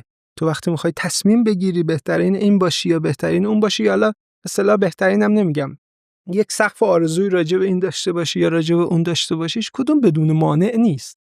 تو بها رو باید بدی. ولی من فکر میکنم وقتی که یک اشتیاقی مثل یک آتیشی در درون خودت نگه داشتی و اون میدونی که به سمت اون چیزی که اون اشتیاق رو در تو ایجاد کرده داری حرکت میکنیه که با خار مغیلان و سنگلاخ هایی که در برابرت هست، با آسیب هایی که بهت میزنن کنار میای. در غیر این صورت تو میگی که این اینجوری شد، این اینجوری شد، این اینجوری شد، و چون تنها دلیلی که توی این مسیری دو تا 4 تا و حساب و کتابیه که از دلش این در اومده، به نظر من نیروی تو یه جایی تموم میشه. در صورتی یعنی به جای اینکه آتیشای بیرونی رو اون خاموش میشه، در نظر لطفاً اینجا بگیریم، باشه. میدونی نسبت خودت با خودت چیز مهمتریه به نظر من. یعنی درسته من دارم به خب، سمت این حرکت میکنم. چند سالت بود انتخاب کردی معماری رو جدی‌تر بگیری، اونا رو بذاری توی حاشیه دیگه زندگی؟ تقریباً اواخر کارشناسی ناپیوسته بود. یعنی 24-5 ساله بودی تقریبا. معمولا اینا خوب یادم نمیمونه. اصلا بگو الان ورودی چه سالی اصلا. نه مهم نی، حدودی آره حدودی. خب به شما یه بچه 24-5 ساله هنوز به جایی نرسیده که در مواجهه با زندگی این ریسک پذیری رو داشته باشه که حرف دلش رو گوش بده. جامعه داره بهش دیکته میکنه، خانواده داره بهش دیکته میکنه، اقتصاد داره بهش دیکته میکنه، جمع دوستان داره بهش دیکته میکنه، این کارو بکنی پول توشه، برو فلان کارو بکن. بله. نمیدونم بله. 3 سوت موفق میشی، 2 سال دیگه نمیدونم خونه فلان خریدی. دیدی دیگه بله. حرفای عادی و نرمالی که جوان 25 ساله داره میشنوه، اونا رو تاثیر نداشت؟ قلقلکت نداد؟ صفر وایسادی گفتی نه من دلم داره میگه باید فلان کار بکنم؟ این طبیعی ترین و خودجوش ترین چیزیه که در من وجود داره و میتونم صادقانه راجبش انقدر راحت حرف بزنم. همینه. نمیدونم از کجا اومده. 25-6 سالگی که هیچ. اون موقع که من تصمیم گرفتم از تجربی برم هنرستان چی؟ اونم که باید تصمیم خب بالاخره خانواده همه فرهنگی بر نمیتابیدن که این اتفاق میتونه به جای خوبی بره. خیلی هم گفتن دیپلم میمونید. بچه چندمی؟ در اول. تازه بچه اولی؟ بله، یعنی جنگی. یعنی بچه اول تسلیم تره نسبت به بچه سوم، چون بچه های بزرگتر آسفالت کرد. آره راه ساختن براش. خب مقاومت زیاد بود. سال دومم هم که داشتم میخوندم که تموم بشه که برم سال 3 هنرستان، یکی از معلم‌ها اومد سر کلاس که خیلی منو دوست داشت حالا قلبی و فکر میکرد که من میتونم پزشک خیلی خوبی باشم. گفت که موساپور میخوای پزشکی رو ول کنی بری بنا بشی؟ اینجوری تازه این مدلی یه چیز سنگینی به ما انداخت و همه خندیدن. نمیدونم، من تو دلم احساس میکردم اگر این کارو کنم با خودم، یعنی رابطه خودم با خودم خیلی همیشه مهمتره. با خودم ببینم چندم احساس میکردم که اون کارو بکنم که درسته رو، ولی خوشحال نیستم. چه معنی بیرون از من راجع به درستی وجود داره؟ صرفا هنری بودن معماری یا اون تصور هنری بودن معماری که توی نوجوانی داشتی باعث شد این تصمیم رو بگیری؟ بله، میدونستم از چه جنسیم. الانم به خاطر همون جنسه که تو میگی با ادبیات، با سینما اینا میتونم معاشرت کنم، چون میگم جنس مهمه دیگه. حالا یه دونه میدیوم فقط آدم به اون محدود نیست، چون اگر میدیوم فقط باشه دیگه رابطه تو با اون جنست نیست، یه رابطه حرفه‌ای کاریه.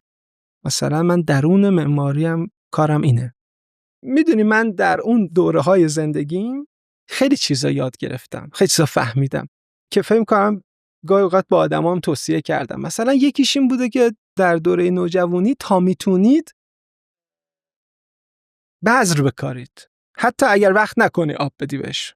میدونی مثلا یه خطاطی، نقاشی، نمیدونم، حتی ورزش.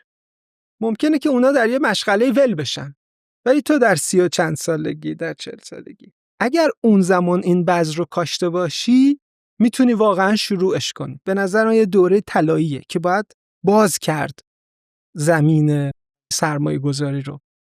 و در این حال یه چیز خیلی مهم دیگه یاد گرفتم، در کنار این که باید از دلم و اون اشتیاق پیروی کنم، و اونم این بود که مهمترین سرمایه آدم اطرافیانشه. آدمایی که باهاشون قهوه میخوری، آدمایی که باهاشون نشست و برخاست میکنی، و باید خیلی از این مراقبت کن. اگر به نظر من اونا آدمهای اشتباهی باشن، تو نمیتونی بگی که من باهاشون هستم بعد میام حالا بیرون. ناخواسته اونها تو رو شکل میدن. من خیلی باور دارم که تو تبدیل میشی به اون آدمهایی که در یک لانگ ترمی، در یک دوره زمانی زیادی باهاشون نشست و برخاست میکنی. در این حال یه امکانات دیگه‌ای بهت میده. یه چیز مهم دیگه یاد گرفتم و اونم اسمشو گذاشتم، بعد از اینکه معماری ذره یاد گرفتم، اسمشو گذاشتم زندگی خرد اقلیمی یا سپهر زندگی خرد اقلیمی. یعنی چی؟ ما در معماری میگیم که یه جاهای مثلا 4 تا اقلیم داریم در ایران که یکیش اقلیم گرم و خشکه. مثلا کرمان یک اقلیم گرم و خشکه. تو از در باغ شاهزاده میری تو، برگریزونه. اصلا باورت نمیشه که چجوری از این بیابون اومدی این تو. از نمای بالا اگر بهش نگاه کنی میبینی که این یه لکه سبز وسط یه بیابونیه، بعد میری تو میبینی اقلیم خیلی خوبه. چقدر هوا خوبه، چقدر رطوبت عالیه، چقدر توش خوبی. به این میگیم خرد اقلیم. یعنی باغ شاهزاده اقلیم خودش رو در سطح میکرو ساخته، کاری نداره در سطح ماکرو چه خبر.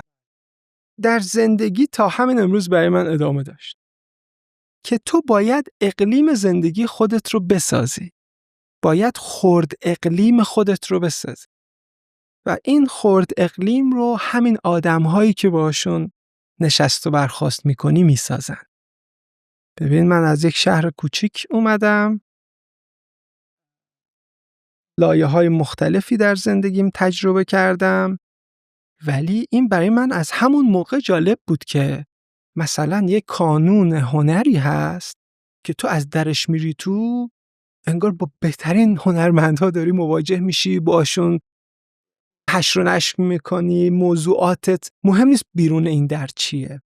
فضای بیرون قطع میشی، وارد یه قصه یه خورده اقلیم، آره دقیقاً مثل معماری میمونه دیگه. نه اصلا مثالی که زدی، گفتی آقا کتاب داستان رو آفرین، میری تو دل یه قصه‌ای، یک واقعیت جدیدی رو برای تو خلق میکنه، وقتی میبندیش برمیگردی به واقعیت موجود. دقیقاً. و فکر میکنم که اگر من چه موقع که مثلا یزد درس میخوندم، کرمان درس میخوندم، اومدم تهران، با خرد اقلیم خودم تاب آوردم زندگی رو. خرد اقلیم های متفاوت تازه خرد اقلیم هایی که آره شکل میگرفتن بسته به لوکیشن. چون خیلی چند شب پیش بعد از یک همایشی یه نفر به من گفت من سوال دارم و فلان، راجع به رفتن بود و تردیدها و من حرفم اینه که اگر تو بخوای بری چه بخوای بمونی، آخرش وقتی احساس رضایت از زندگی داری که بتونی اون خرد اقلیم خودت رو طراحی کنی.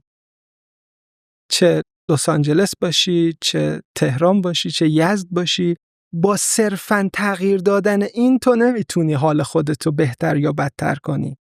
اون جایی که بتونی خرد اقلیم خودت رو طراحی کنی، به نظر من دیگه مرزهای زندگی اونجاست. از همون جایی میاد که در اقلیم گرم و خشک همینجوری قابل تحمل نیست زندگی. کار معماری اینه که با ساختن این خرد اقلیم ها، چه باغ شاهزاده باشه، چه خونه های حیات مرکزی. این باغ شاهزاده رو ممکنه آدما ندونن چیه، حتما گوگل کنن ببینن که وسط بیابون یه باغ ایرانی ساخته شده که سرسبزه. دقیقاً مثل لکه سبز وسط یه پهنه قهوه‌ای رنگ و خاکی رنگه.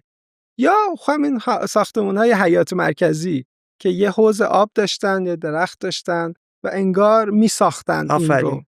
نه مثال خیلی درسته دیگه. اون حوزه کارکردش این بوده که رطوبت محیط رو ببره بالاتر. دقیقاً. یعنی اکسیژن رو بیشتر کنه، سیرکولیشن ها رو اضافه کنه به فضا. دقیقاً.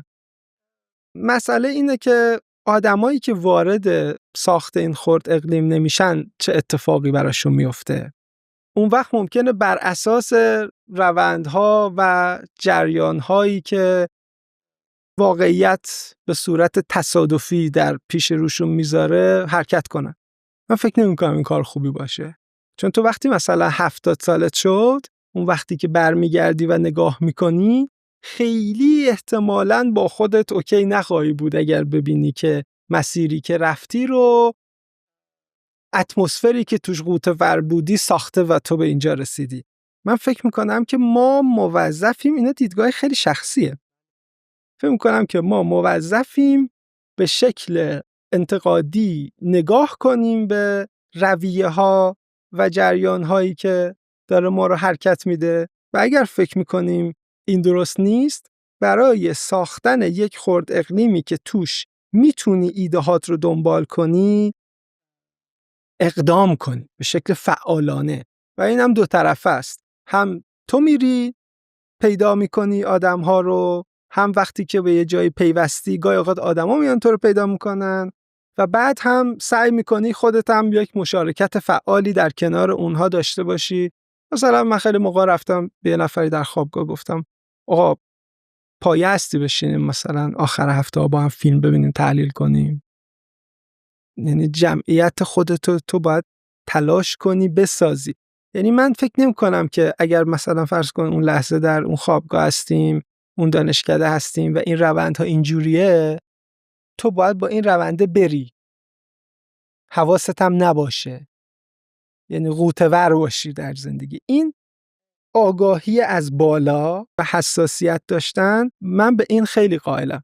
بر اساس همون چیزهایی که مثلا ما مطالعه کرده بودیم در رابطه با بچه‌های ادبیات و رشته‌های دیگه، یه فیلم‌های الان از من هست. من بعدش وارد کارشناسی ارشد شدم، تازه انگار آموختن برام در معماری یه معنای جدیدی پیدا کرد، چون رسمیت پیدا کرد که اینجا یک دانشگاهه. قبلی‌ها اصلا آموزشکده‌های وابسته به آموزش و پرورش بودن. برای من خیلی بلد داشتم و یه فیلم‌هایی الان هست که من مثلا در هفت، میدونی که دانشکده معماری دانشگاهی است توی یکی از بافت سنتی، توی یکی از خونه‌های حیات مرکزیه و من توی اتاق هفت‌دری که یک نماد سنت در معماری حساب میشه نشستم با 7-8 نفر از بچه‌هایی که علاقه‌مندن و من دارم راجع به پسا ساختارگرایی در معماری ارائه میدم. میدونی چی میگم؟ اصلا یه تضاد بین رویداد و فضا خودش اونجا زیاده. من همیشه احساس کردم که نه با روند بری. من اینجوری فکر میکنم. شاید هم جا اشتباهی بری، یا باید مسئولیت رو قبول کن. ما به همین مفهوم اگزیستانسیالیستی ما آزادیم که سرنوشت خودمون رو انتخاب کنیم، منیپولیت کنیم، دستکاری کنیم و با اضطراب این مسئولیتی که میذاره رو دوش ما کنار بیاییم. یه نکته جالبیه داری در موردش صحبت میکنی که خلق اون خرد اقلیمی که میخوای با حضور اطرافیان، چون برگشتی گفتی به نظرم از همون سنین نوجوانی این تفکرتون شکل که به نظرم معاشرین آدم اهمیت داره، اون کامیونیتی آدم، نتورک آدم موضوع مهمیه براش تو آیندهش. بله. خب تو تصور کن اینو نداری، خرد اقلیم خودتو به عنوان منفرد، به عنوان یک آدم تنها چجوری میخوای بسازی، مدیریت کنی؟ تو خودت خوشت میومد در مورد فیلم ها حرف بزنی با بقیه، دوستان خودت رو مجاب میکردی که آخر هفته بشینید با هم فیلم ببینید، گپ بزنی. اگر دوستانی رو نداشته باشی اون موقع چجوری اون اقلیم رو برای خودت زنده نگه داری، اصلا خلقش کنی؟ خب ما که در خلا نیستیم، میری اون دوست رو پیدا میکنی. یه چیز با مزه بهت بگم، در یک دوره‌ای در یزد من خب خیلی ورود کرده بودم، شدیداً علاقه‌مند شده بودم به روانکاوی، فروید، لاکان و خوانش روانکاوانه سینما و فیلم‌ها و اینها. یه تعدادی از بچه‌ها بودن سناشونم کمتر از من بود و من شروع کردم با اینا راجع به این موضوع صحبت کردن. من اینو میدونی اینجوریه، اینو میدونی اینجوریه و کم کم اون مخاطبه ساخته شد و اون علاقه ساخته شد و بعد از یه مدتی اینا دیگه می اومدن به من درس میدادن که آقا ژیژک، اون سخنرانی ژیژک هم دیدی، میگفتن فلش بیار برات بدم. خب یعنی نه تنها آتیشی که تو وجود خودت بود رو به بقیه منتقل، داشتی به بقیه منتقل که حتی خوراک فکری هم بهشون میدادی.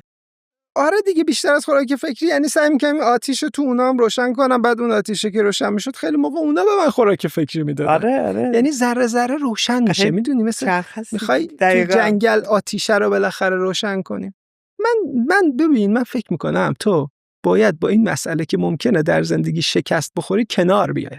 بگی آقا مثلا من رفتم به سمت این که تو دنبال این نبودی که خرد اقلیمو بسازم و نشد، رفتم به سمت این که خرد اقلیمو بسازم و بعد که اون خرد اقلیم دیگه وجود نداشت، سوزانی کویر واقعیت منو از پا در آورد، به قول تو، چون احساس کردم همه دنیا میتونه اینا رو بفهمه، همه با هم یکی. بعد خب اشکالش چیه؟ آلترناتیوش چیه؟ آلترناتیوش این بوده که من فکر میکنم سقراط حرف آخر رو زد که زندگی نیازموده ارزش زیستن ندارند.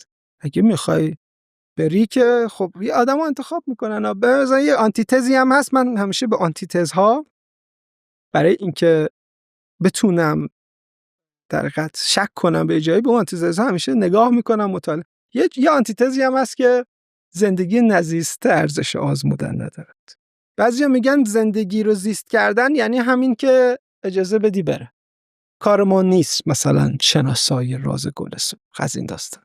ببین یه نکته جالبی تو صحبتات هست که من فکر میکنم ممکنه کمک کنه به ماها تا بتونیم خلاق‌تر باشیم، ایده پردازتر باشیم، تا بتونیم توی اون فضای میان رشته‌ای رشته‌های مختلف رو به هم وصل کنیم و بریم واقعیت جدیدی رو خلق کنیم.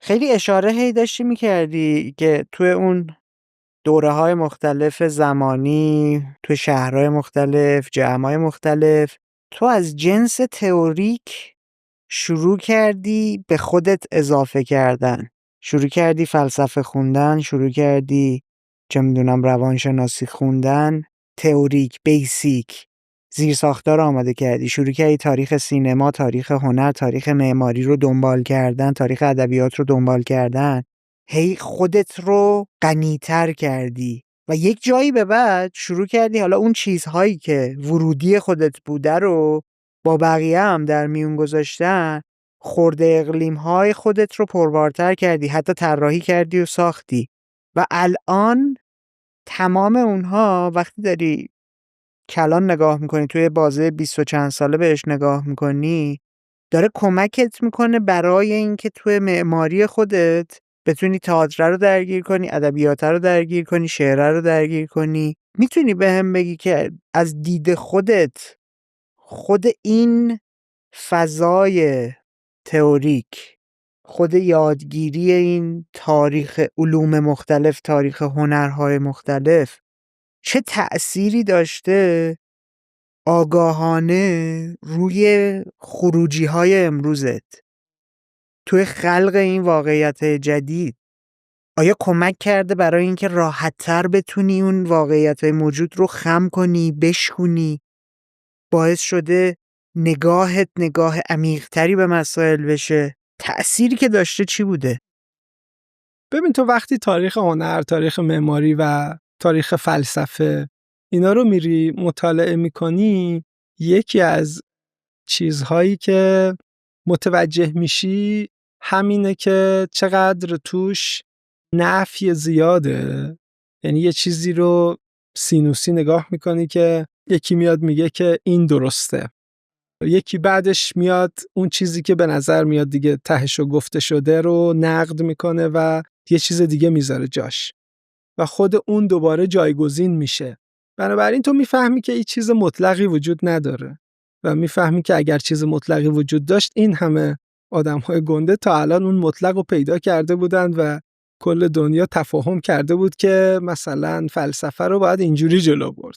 هنر این است و دیگه بازی تموم شده بود. بنابراین به تو این چارچوب ذهنی رو میده که میشه چیزها رو به راحتی نپذیرفت و میشه یه جور دیگه فکر کرد، میشه چیزها رو یا خودت رو دائما به زیر نقد بگیری و در دل این نقد به دنبال یک افقهای جدیدی برای ادامه دادن باشی. یکی از تأثیراتی که گذاشته برای من اینه، وگرنه خیلی از اوقات ناخواسته از تأثیرات. میدونی یکی از معانی تئوری در ریشه یونانیش مفهوم دیدنه. تئوری به تو کمک میکنه که ببینی. خب من الانم دارم میبینم ولی شکل دیدن تو عوض میکنه. میدونی همه میدیدن که این سیب از درخت میفته. تو با تئوری نیوتن این رو جور دیگری میبینی. روابط جرم و گرانش و شتاب رو دیگه میتونی درش تفسیر کنی. حالا چه تئوری نیوتن باشه، چه چیزهایی باشه که فروید به تو کمک میکنه که اشتباهات روزمره تو، خوابها تو یه جور دیگه‌ای ببینی و تفسیر کنی. این شکل دیگر دیدن و تفسیر کردن یه چیزی است که شما وقتی با تئوری هم در حقیقت هم نشین میشی، در شما ته‌نشین میشه که میتونی یه موضوع ساده و پیش پا افتاده رو یه جور دیگه‌ای ببینی و یه جور دیگه‌ای تفسیرش کنی. و خب این در زمانه‌ای که زمانه دولت ورشکسته باشه برای یک معمار میتونه خیلی مفید باشه، چون اون دیگه زمانه‌ای که مثلا پروژه‌های ملی بزرگ و اینها رو تعریف میکنن دیگه وجود نداره، به جاش بی نهایت موقعیت‌های خردی وجود داره که در نگاه اول پیش پا افتاده و فاقد ظرفیت به نظر میرسن. این که من بتونم یه جور دیگه‌ای تفسیر کنم، یه جور دیگه‌ای ببینم، به من کمک کرده. مثلا یه دونه همون کافه رستورانی که بهم گفتی که توضیحش بده بیشتر. یه دونه کافه رستوران بود 55 متری، یه مغازه 55 متری در شهر اصفهان، سرای باغ قدیر. یه محوطه جلوش بود که اینا برای چیدمان صندلی‌های بیرونی پاساژ در اختیارشون قرار داده بود و کارفرما من رو برد تا برای اینجا یک کافه رستوران طراحی کنم. واقعیتش اینه که اولین بار که تو به عنوان یک معمار میری سایت ویزیت، به این میگیم سایت ویزیت، و اون جایی که قرار پروژه رو اجرا کنن میبینی، یک ترسی واقعا آدمو میگیره، به خاطر اینکه خب بسیار محدوده. 55 متر و تو تنها چیزی که توش داری یه آشپزخونه است، یه سالن، یه 5-6 نفر که دارن کار میکنن دیگه. خب اون پشت صحنه که آشپزخونه و انبار و اینا بود چند متر فضا احتیاج داشت؟ به عدد و رقم بگم مثلا آره دیگه، یه انباری داشت که زیر زمین بود، داخلش مثلا یه بخشش هم آشپزخونه میگرفت، مثلا 1/3 این مساحت هم آشپزخونه. نه میخوام ببینم اون 55 متر در عمل چقدر به تو فضای واقعی میداد برای اینکه بخوای کار خودت رو پیش ببری. خب حالا اینجا باید تعریفمون از فضای واقعی عوض کنیم. یعنی میتونم من بگم که این تیکش بردی نگاه بهش کنی روایت جدید، واقعیت جدید. من میتونم بیام بگم که این قسمتش که آشپزخونه شد، این قسمتش هم روشوییه، هیچی برای من نموند، یه سالن 20 متری. خب طرح اولیه‌تون باید قاعدتا این می بوده دیگه. طرح اولیه این بودش که یه فضای 20 متری 30 متری مونده برای چیدمان چه میدونم میزا و صندلیایی که آدما دارن میان، 5 متر هم فضای گذر و ارتباطات و دقیقاً اینقدر آشپزخونه و اینقدر روشویی. تمام. دقیقاً. یعنی ولی به اینجا ختم نمیشه قصه. به قول تو این میتونه برای هر رشته‌ای شاید تمرین بشه. اینکه تو اولش همین چیزی که روتین هست رو میکشی روی این موقعیت خاص، بعد بهش فکر میکنی که دیگه چه کارایی میشه کرد. میخوام بگم که مسئله تفسیر متفاوت شاید از اینجا شروع میشه که من به این فکر نکنم اون آشپزخونه و اون روشوییه اون جایی هن که بیرون از وجه خلاق پروژه منن. اونی که داره مثلا قهوه‌شو درست میکنه، یعنی دنبال یه یه زمین آزادتری بگردم برای این کار. اینها رو جزوی از پروژه خودم میبینم. به این فکر میکنم که خب کسانی که آشپزی میکنن از نظر من یک تئاتریکالیتی پنهانی پشت کارشونه. مثلا آشپز اونجا اسمش برگر درست میکنه، اینجوری میزنه میکوبه روی گوشت همبرگر، پهنش میکنه میشکوندش. من خودم وقتی میرم یه رستوران یا کافه خیلی برام جالبه، تماشا میکنم این اتفاقی که خود معماری از یه جای معماری کافه ها اینو اکسپوز کرد. تا قبل شما آشپزخونه ها رو نمیدیدید. بعد روبرتو، سان کافه، وی کافه، اینا که اومدن فضا رو کاملا یه جوری چیدن که تو بتونی مرئی بشه. دقیقاً مینیمال ترین حالت ممکن، دیوارهای بتونی، سقف بتونی، کف بتونی و حالا بزنه بیرون همه اینا. دقیقاً انگار که میشه همه این آدما رو استیج کرد، روی استیج دید. یعنی میتونی به این فکر کنی که خود این محدودیت نیست، خود این یه ظرفیته که مشاهده و ابزرویشنت از واقعیت‌های موجود مثل همین کافه‌ای که میگی نشون داده که روندها میتونه به سمت اکسپوز تر کردن این موضوع بره. کارفرمای پروژه برای من نوشت که اینجا یک بیسترو کافه است، توش برگر و سالاد و اینها میدن، به علاوه در حد حالا یه نفرم میخوایم که بتونه اسپرسو بار داشته باشه اونجا. خب من فکر کردم که این قسمت سالونه، این قسمت تهیه غذا و قهوه است. حالا من یا باید بیام بشینم هی رنگ و لعاب این سالونه رو عوض کنم یا باید ایدم در رابطه با بنیان این واقعیت باشه دیگه. من فکر کردم که این باکسی که درش این آماده سازی داره اتفاق میفته لبش میتونه تهیه قهوه باشه و بعد ما از اینجا با چاقو اینو کاتش کنیم.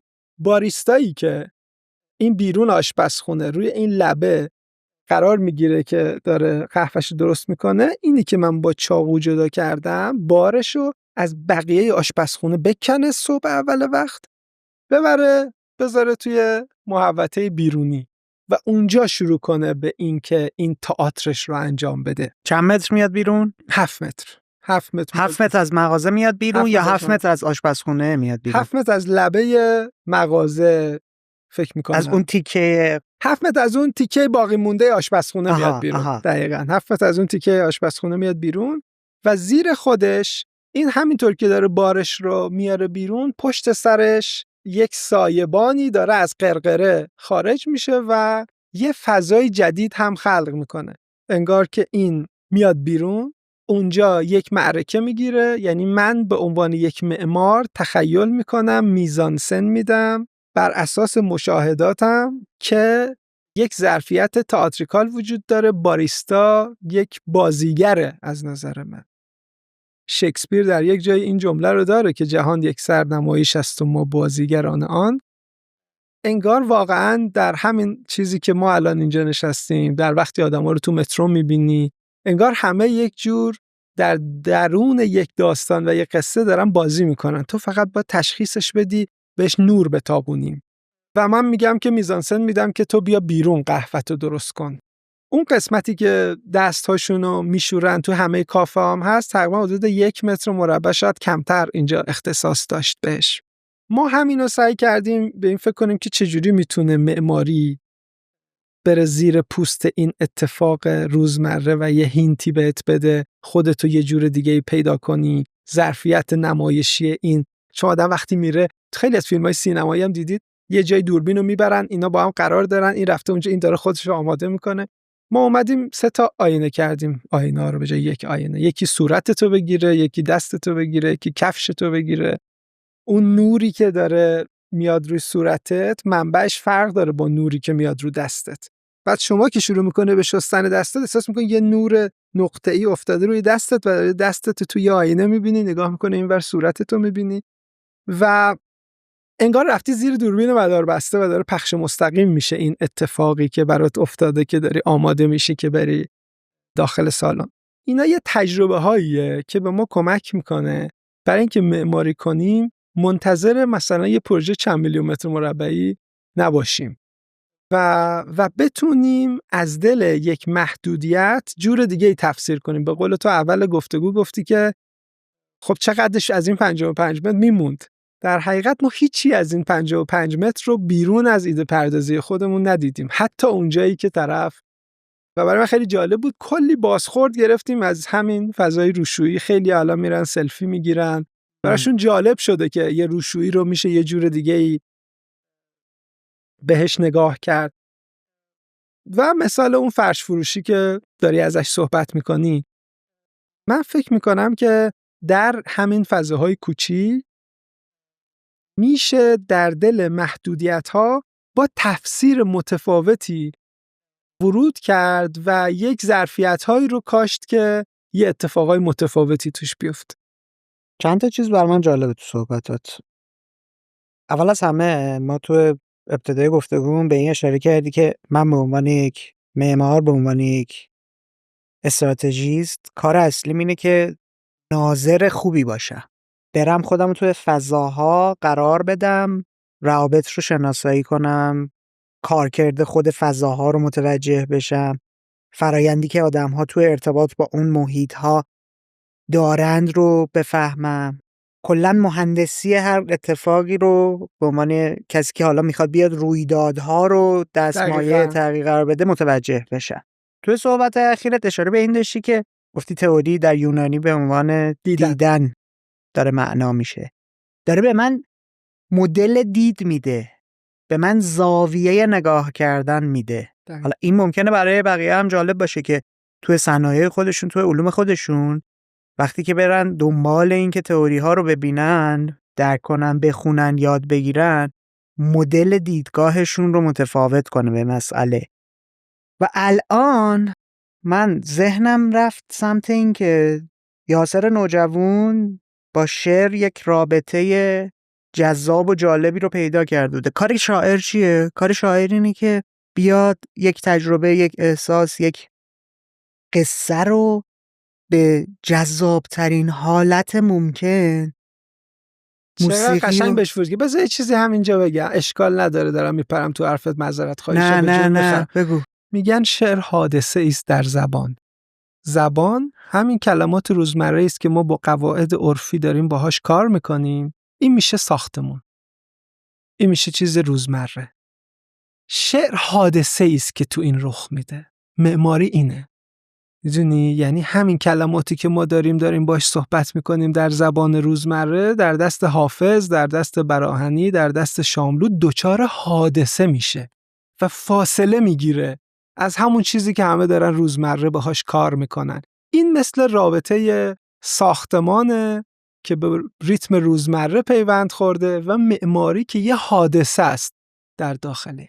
منم دقیقا میخواستم به همین اشاره کنم. وقتی که داشتی در مورد روشویی صحبت میکردی، یا این فضایی که من بیام نصف میز اون باریستا رو بشکنم، بکشم بیارم بیرون، بهش حالا یه استیجی رو بدم، یک فضایی رو بدم برای نشون دادن خودش، برای اینکه اون کار دیده بشه.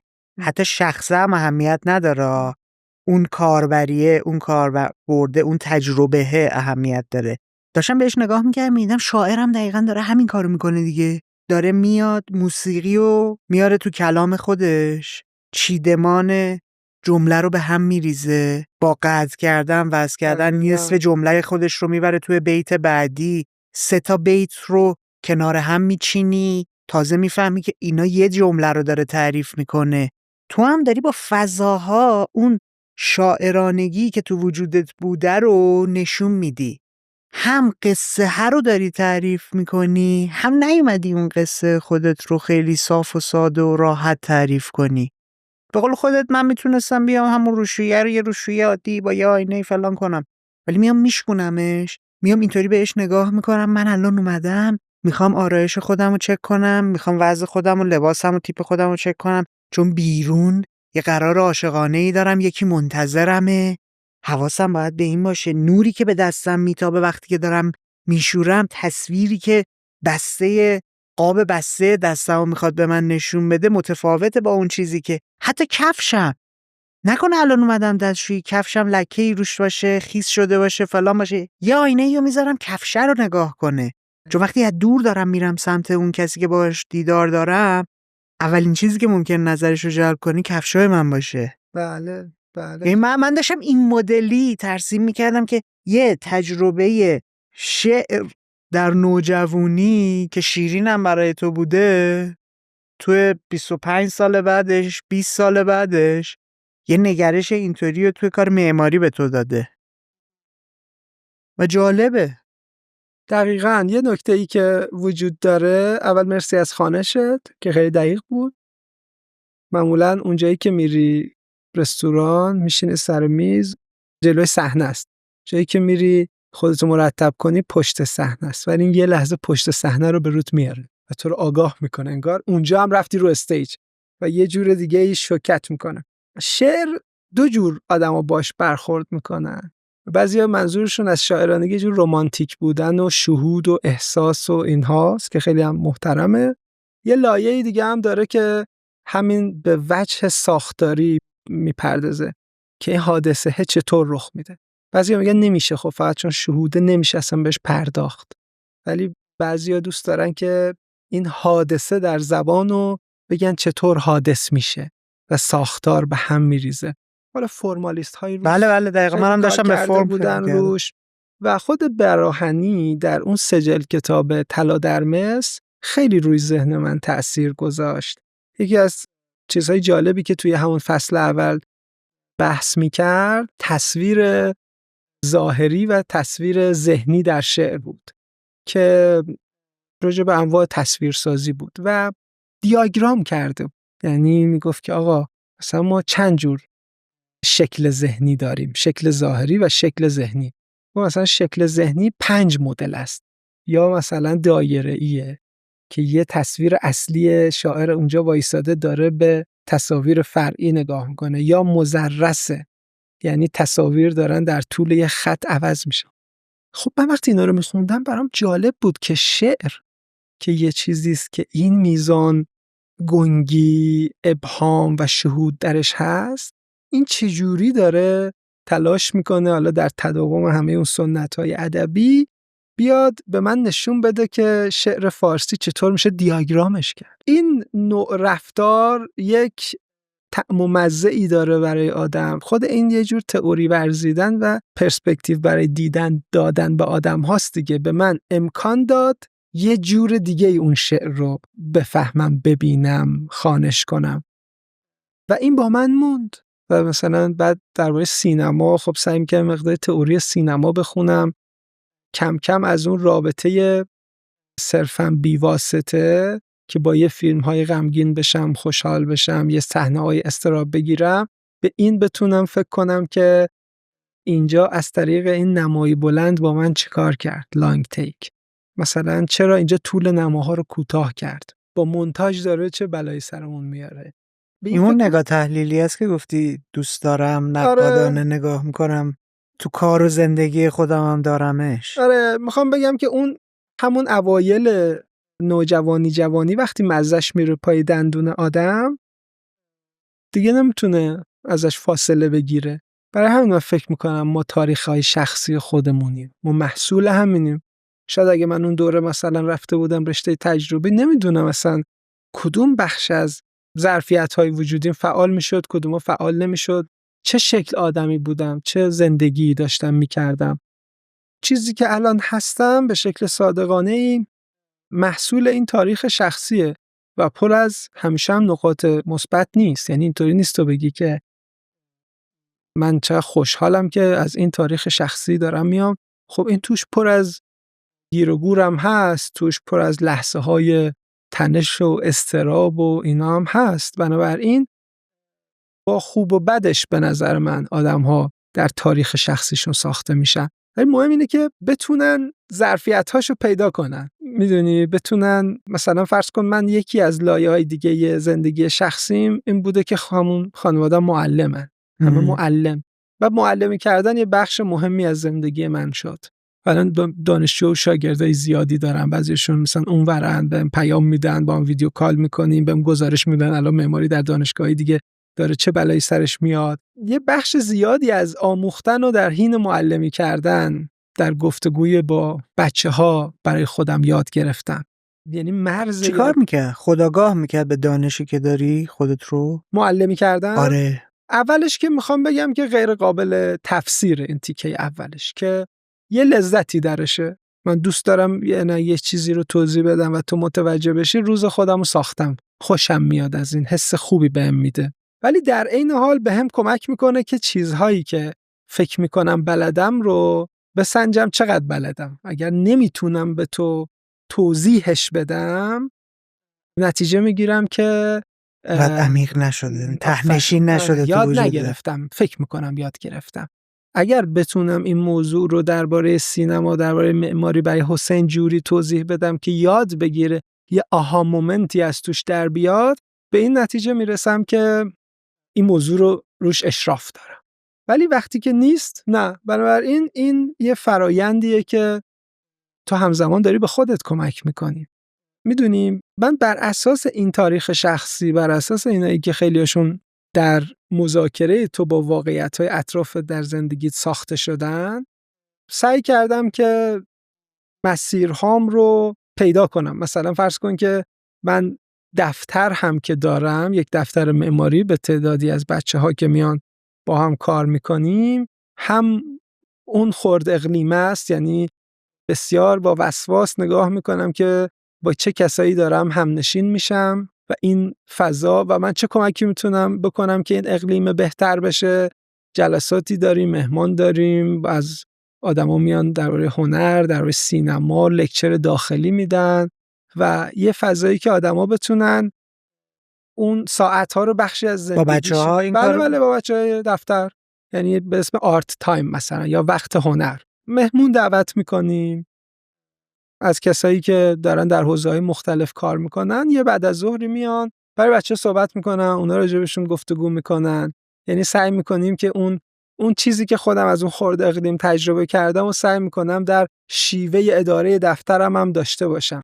People and Culture Management طوری که خارجی‌ها تو ساختار سازمانیشون نیرو براش میذاره از اون جنسه. یعنی داری این کارو میکنی تا تیمی بشه که با هم رشد کنه، تیمی بشه که فرهنگ سازمانیشون قوی تر بشه، یا صرفاً از جنس اون آتیشی که تو وجود خودمه تو دل اونا هم روشن کنمه؟ هر دوشه دیگه، ولی این دومیه خیلی توش پررنگ تره، چون این طبیعی منه. این لزوما این نیستش که فقط مثلا برای بچهای دفتر همین کارو بکنم. ممکنه با دانشجوهای بیرون خودت هم. بله، ممکنه مثلا آخر یک همایشی مثلا 1 ساعت 2 ساعت با یه نفر توی لابی شروع کنم راجع به همین موضوعات توضیح دادن. شکل اداره دفترم هم با پشنم یا اشتیاقم برای معلمی ترکیب کردم. میدونی، یعنی یه نفر میاد از من سوال میپرسه که آقای موساپور اینجا این گردو رو چیکار باید بکنم؟ مثلا میخواد یه استخری رو حل کن. من میگم بشین، گردوها ما 3-4 نوع گردو داریم. خب بذار از اول قصه برات بگم. از این گردوها هستن که زود پوستشون رو کندن، خشک نشده، اینجوری شده اینجوری شده. الان تو گردوی شماره 2 نگاه کنینش اینجوریه، بهش میگشم مینویسم، بعد میگم خب حالا برو این گردو رو اینجوری کن. فقط بهش نمیگم برو این کار رو بکن. همین کمک کرده که خب اون چیزی که همیشه از زندگی انتظار دارم، یعنی آدم‌های ارزشمندی باشن که در معاشرت با اونها صبح هم شب بشه. ببین ما وقتی کار میکنیم، چون باید خیلی آدم پرکاری باشید که بتونی به چیزایی که فکر میکنی نزدیک بشی. یه ساعتی از کار، یه بخش عمده از عمرت میره داخل باکسی به نام فضای کار دیگه. همش من به این فکر میکنم که چه روش‌های خلاقی میشه استفاده کرد که اینجوری نباشه که بگیم اگر مثلا این باکس عمر، این مثلا زندگی، این کاره، چطور میشه این بخشی از عمر که میره در باکس کار بخشی از زندگی هم باشه؟ نگی خب دیگه برم در محل کار رو ببندم برم زندگی کنم. چطور میشه کار به زندگی هم پیوند بخوره؟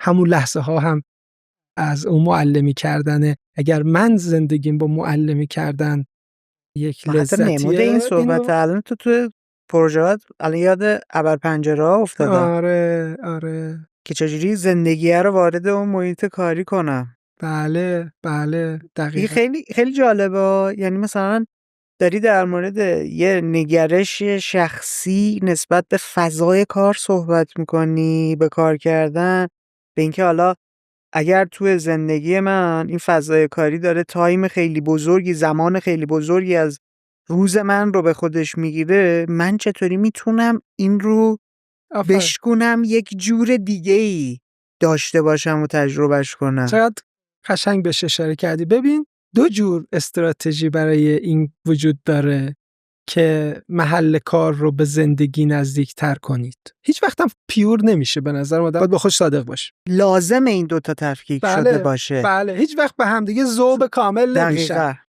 ولی وقتی بخوای این یه کاری کنی که مطلق کار از دایره زندگی خارج نشه، 2 تا استراتژی میشه. یه سری استراتژی اجتماعی هستند، یه سری استراتژی معمارانه. مثلا اینکه ما در یک دفتر معماری که داره کار میکنه به جای اینکه صرفا نقشه‌های ساختمان تولید کنیم، در یک تایم‌های وقت هنر داشته باشیم. 3-4 ساعت بشینیم براهنی بخونیم، به جای فیلم صحبت کنیم. یه استراتژی اجتماعی، یه روابط اجتماعی جدیدی تعریف کردن که ممکنه عرف ساختارهای سازمانی نباشه. یه سری چیزاش هم معماریه. ابرپنجره یه ایده بود که معماری چطور میتونه به این موضوع کمک کنه. اگر اون رویدادها امکانات اجتماعی هستن که مدیر میتونه طراحی کنه، این یه امکانات معماریشه. یعنی ما به این فکر کردیم که خب خیلیا وقتی میخوان کار کنن دلشون میخواد پنجره، یعنی محل کارشون نزدیک پنجره باشه. من خودم که جایی کار میکردم همیشه یادمه که دعوا بود کی میزه آره، یا هیچ وقت یادم نمیره، یا حتی تو هواپیما. آفرین آره. حالا اون بعضیا میترسن ولی این دیگه نه. ما به این فکر کردیم که خب ما اینجا داریم کار میکنیم، این پنجره هم روی این دیواره، پنجره همیشه صفحه تخته. حالا معماری برای اینکه بتونه توی این رویدادها تو زندگی ما یه دخالتی بکنه، کیفیتش رو تغییر بده، یه قصه جدید بسازه، باید بتونه راجع به مفروضات و کلیشه های خودش بازبینی کنه دیگه. بگه که پنجره یک عنصر تخته، ولی کی گفته باید تخت باشه؟ اگه تخت نباشه چی میشه؟ اون وقت ما گفتیم که این پنجره مثلا اگر 2 تا لت داره که این برای یه فضای کار کاملا واقعی هم طراحی شده، یعنی سایت داشته 2 تا لت داره، یکی از اینها رو شبیه یک جعبه میگیریم، کش میدیم مثل آدامس، میاریم میذاریم اینجا. توی ساقش کلی پنجره جدید به وجود میاد، عمود بر اون پنجره‌ای که قبلا بوده دیگه، و توش هوای بیرون، سبزینگی و اینها رو قرار میدیم. انگار بیرونی که پشت اون شیشه تخت همیشه گیر میکرده، حالا کش میاد تا وسط، هنوز اینجا دستتو بذاری داخل این ابر پنجره هنوز بیرونه، در حالی که ما وسط اتاق نشستیم. باز تعریف مرز این که کجا درونه و کجا بیرون. من حتی الان با این مدل نگاه کردن و توضیحات الانت، نگاه هم به پروژه موازی هم تغییر پیدا کرد دیگه. اینکه صفحه ها روی هم داره میچرخه، فضای دورش. اون چجوری بود؟ اون ایده چه شکلی اومد جلو؟ چجوری توسعهش دادی؟ اونم اینجوری بود که ما به این فکر میکردیم که آپارتمانو چطور میشه عوض کرد. بالاخره آدم‌ها زندگیشون الان داخل فضای داخلی آپارتمان‌ها بلوکه شده.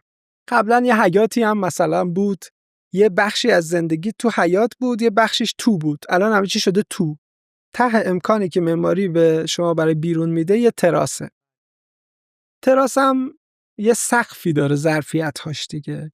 خب ما نشستیم تخیل کردیم چی میشه که شما یه حیات خطی داشته باشی که مثل یک مسیر پیاده روی دور تا دور واحد آپارتمانی خودت بچرخه، مثل یه لوپ، و در یک تایمی بتونی از درون بیای بیرون و شروع کنی به پیاده روی کردن، شروع کنی به دویدن، اگر یه حیوان خونگی داری بچرخونیش در این و دوباره برگردی به داخل.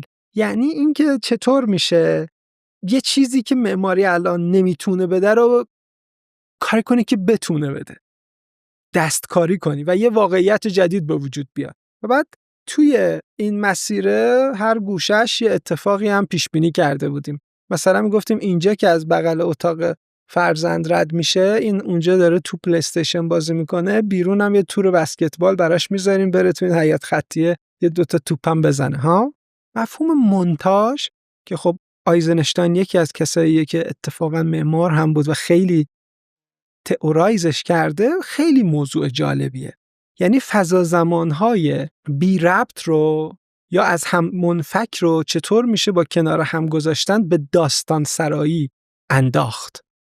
یک فیلمی فکر میکنم 1934 هست از ادوین پورتر که میگن یکی از نقطه های درخشان این ماجراست که یه آتش نشانی میخواد بره یه خانومی که توی آتش سوزی گیر کرده رو بیاره. معمولاً اینطور بوده که نما بیرونه، ماشین میاد، نردبون رو میذاره، بعد از چند دقیقه تو می‌بینی با یه نفر زیر بغلش. بعد میگه که این وسط این که ماشین اومد تا نردبون رو بذاره برش داد، چند ثانیه هم از داخل نشون داد که اون خانم داشت چیز میکرد و بعد دوباره برش داد، حالا این داره میاد پایین. یکی از مهمترین ظرفیت‌های سینما برای قصه گویی همین مونتاژه. تو وقتی این دوتا رو میذاری کنار میگی آها، کلشوف یه نفر دیگه است که کار جالب با مونتاژ کرده بود، یه آزمون کرده بود.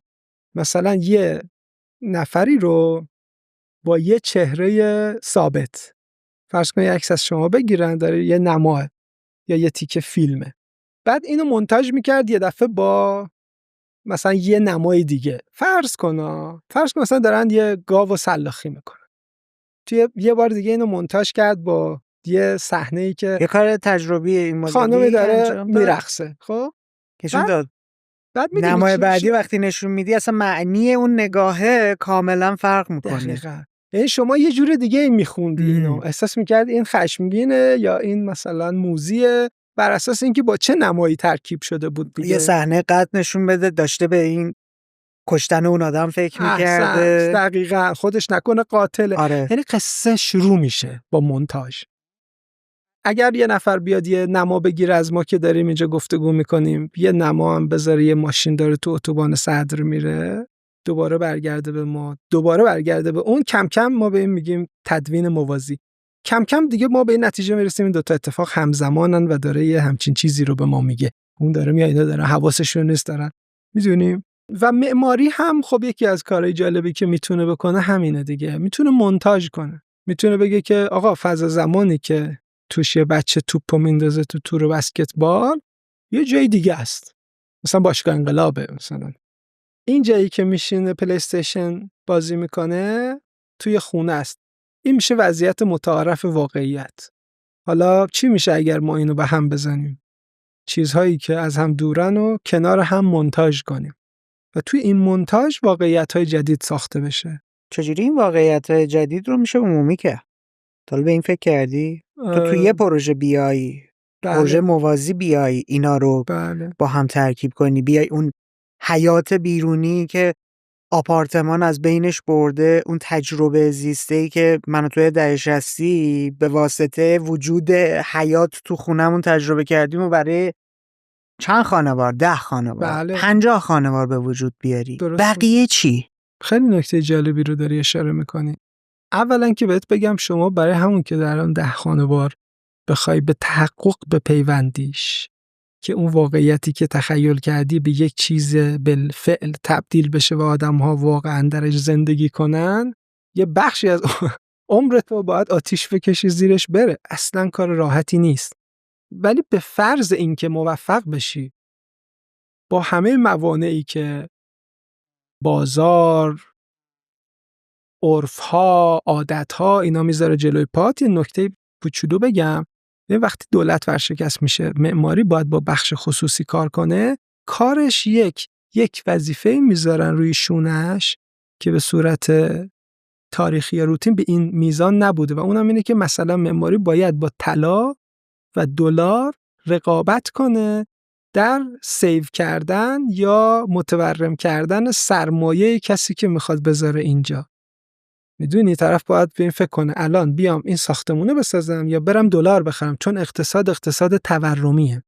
خب در چنین شرایطی معماری بسیار میره توی کورنر، گوشه گیر میکنه، چون که کمتر ریسک میکنن روش. میدونی چی میخوام بگم؟ میخوام بگم اینا چیزایی است که وقتی دنیا عوض میشه تأثیر میذاره روی نحوه معماری کردن آدم‌ها. ولی بحث تو بحث مهمیه، این که چقدر میشه اصلا نمیشه عمومی کرد. یعنی معمارها، من همیشه میگم که مگه استراتژیست نیستی؟ چرا؟ مگه تئوریسین نیستی؟ یک جاهایی چرا؟ چه جوری میتونی موندگارش کنی؟ چرا؟ ببین، این که تو فکر کنی که همه شهر رو بر اساس اون چیزی که تو استراتژی میچینی میرن میسازن، خیلی خوشبینانه است.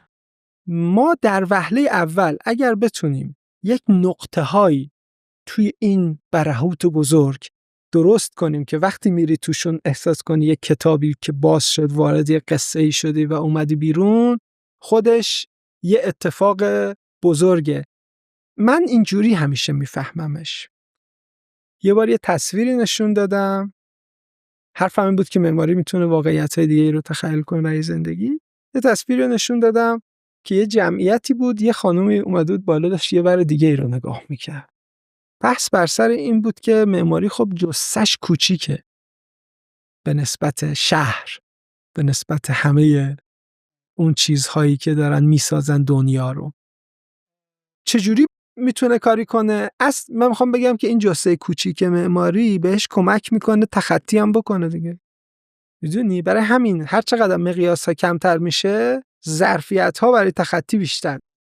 خب ولی معماری چیکار میتونه بکنه؟ میتونه سرشو بیاره بالا از این جمعیت بسیار بزرگ، یه جای دیگر رو نگاه کنه و با نگاه کردنش آدرس بده به آدم‌هایی که همه دارن اونجا رو نگاه میکنن، بگه یه چیز دیگه‌ای هم امکان پذیره، اونجا رو هم میخوای نگاه کنی، میشه اینجا هم نگاه کرد. همه برگشتیم این ور داریم نگاه میکنیم. اینجا یه اشاره میکنه. درسته؟ خیلی از اوقات آدم‌های بیشتری سرشونو برمیگردونن نگاه میکنن. این کاری که داری میکنی، برمیگردم به صحبت خودت. دی لازم آدمم تو سنین نوجوانی، اوایل جوانی شروع کنه بذر کاشتن. کاری که داری انجام میدیم دقیقا مشابه همونه. یه بذری رو میکاری، ممکنه یه سال دیگه دانشجویی ببینه الهام بگیره، یه قفل ذهنی براش باز بشه. ممکنه 50 سال دیگه، 100 سال دیگه که هیچ کدوم از ما نیستیم، دید و یه نگرش و یه ایده جدیدی رو برای اونایی که هستن به وجود بیاره. دقیقاً چیزی که راجع به پیپر آرکیتکچر یا معماری های کاغذی هم میگن. مثلا یه گروهی به اسم فوتوریست ها در دهه 20 قرن 20، 1920 خورده، 1914 تا 20 یه سری ایده پردازی کردن راجع به اینکه شهرهای آینده میتونه چه شکلی باشه. هیچ وقت هم ساخته نشد ایده هاشون اون موقعی که خودشون بودن، ولی اسمشون روش بود، فیوچریست بودن. و بعدها انگار مثل پیشگویی آدم‌هایی با الهام از پروژه اونها خیلی چیزایی رو ساختن که تو الان نگاه کنی فکر میکنی که اینا رو دادن مثلا سانت الیا که فوتوریست بود طراحی کرده و ساختن.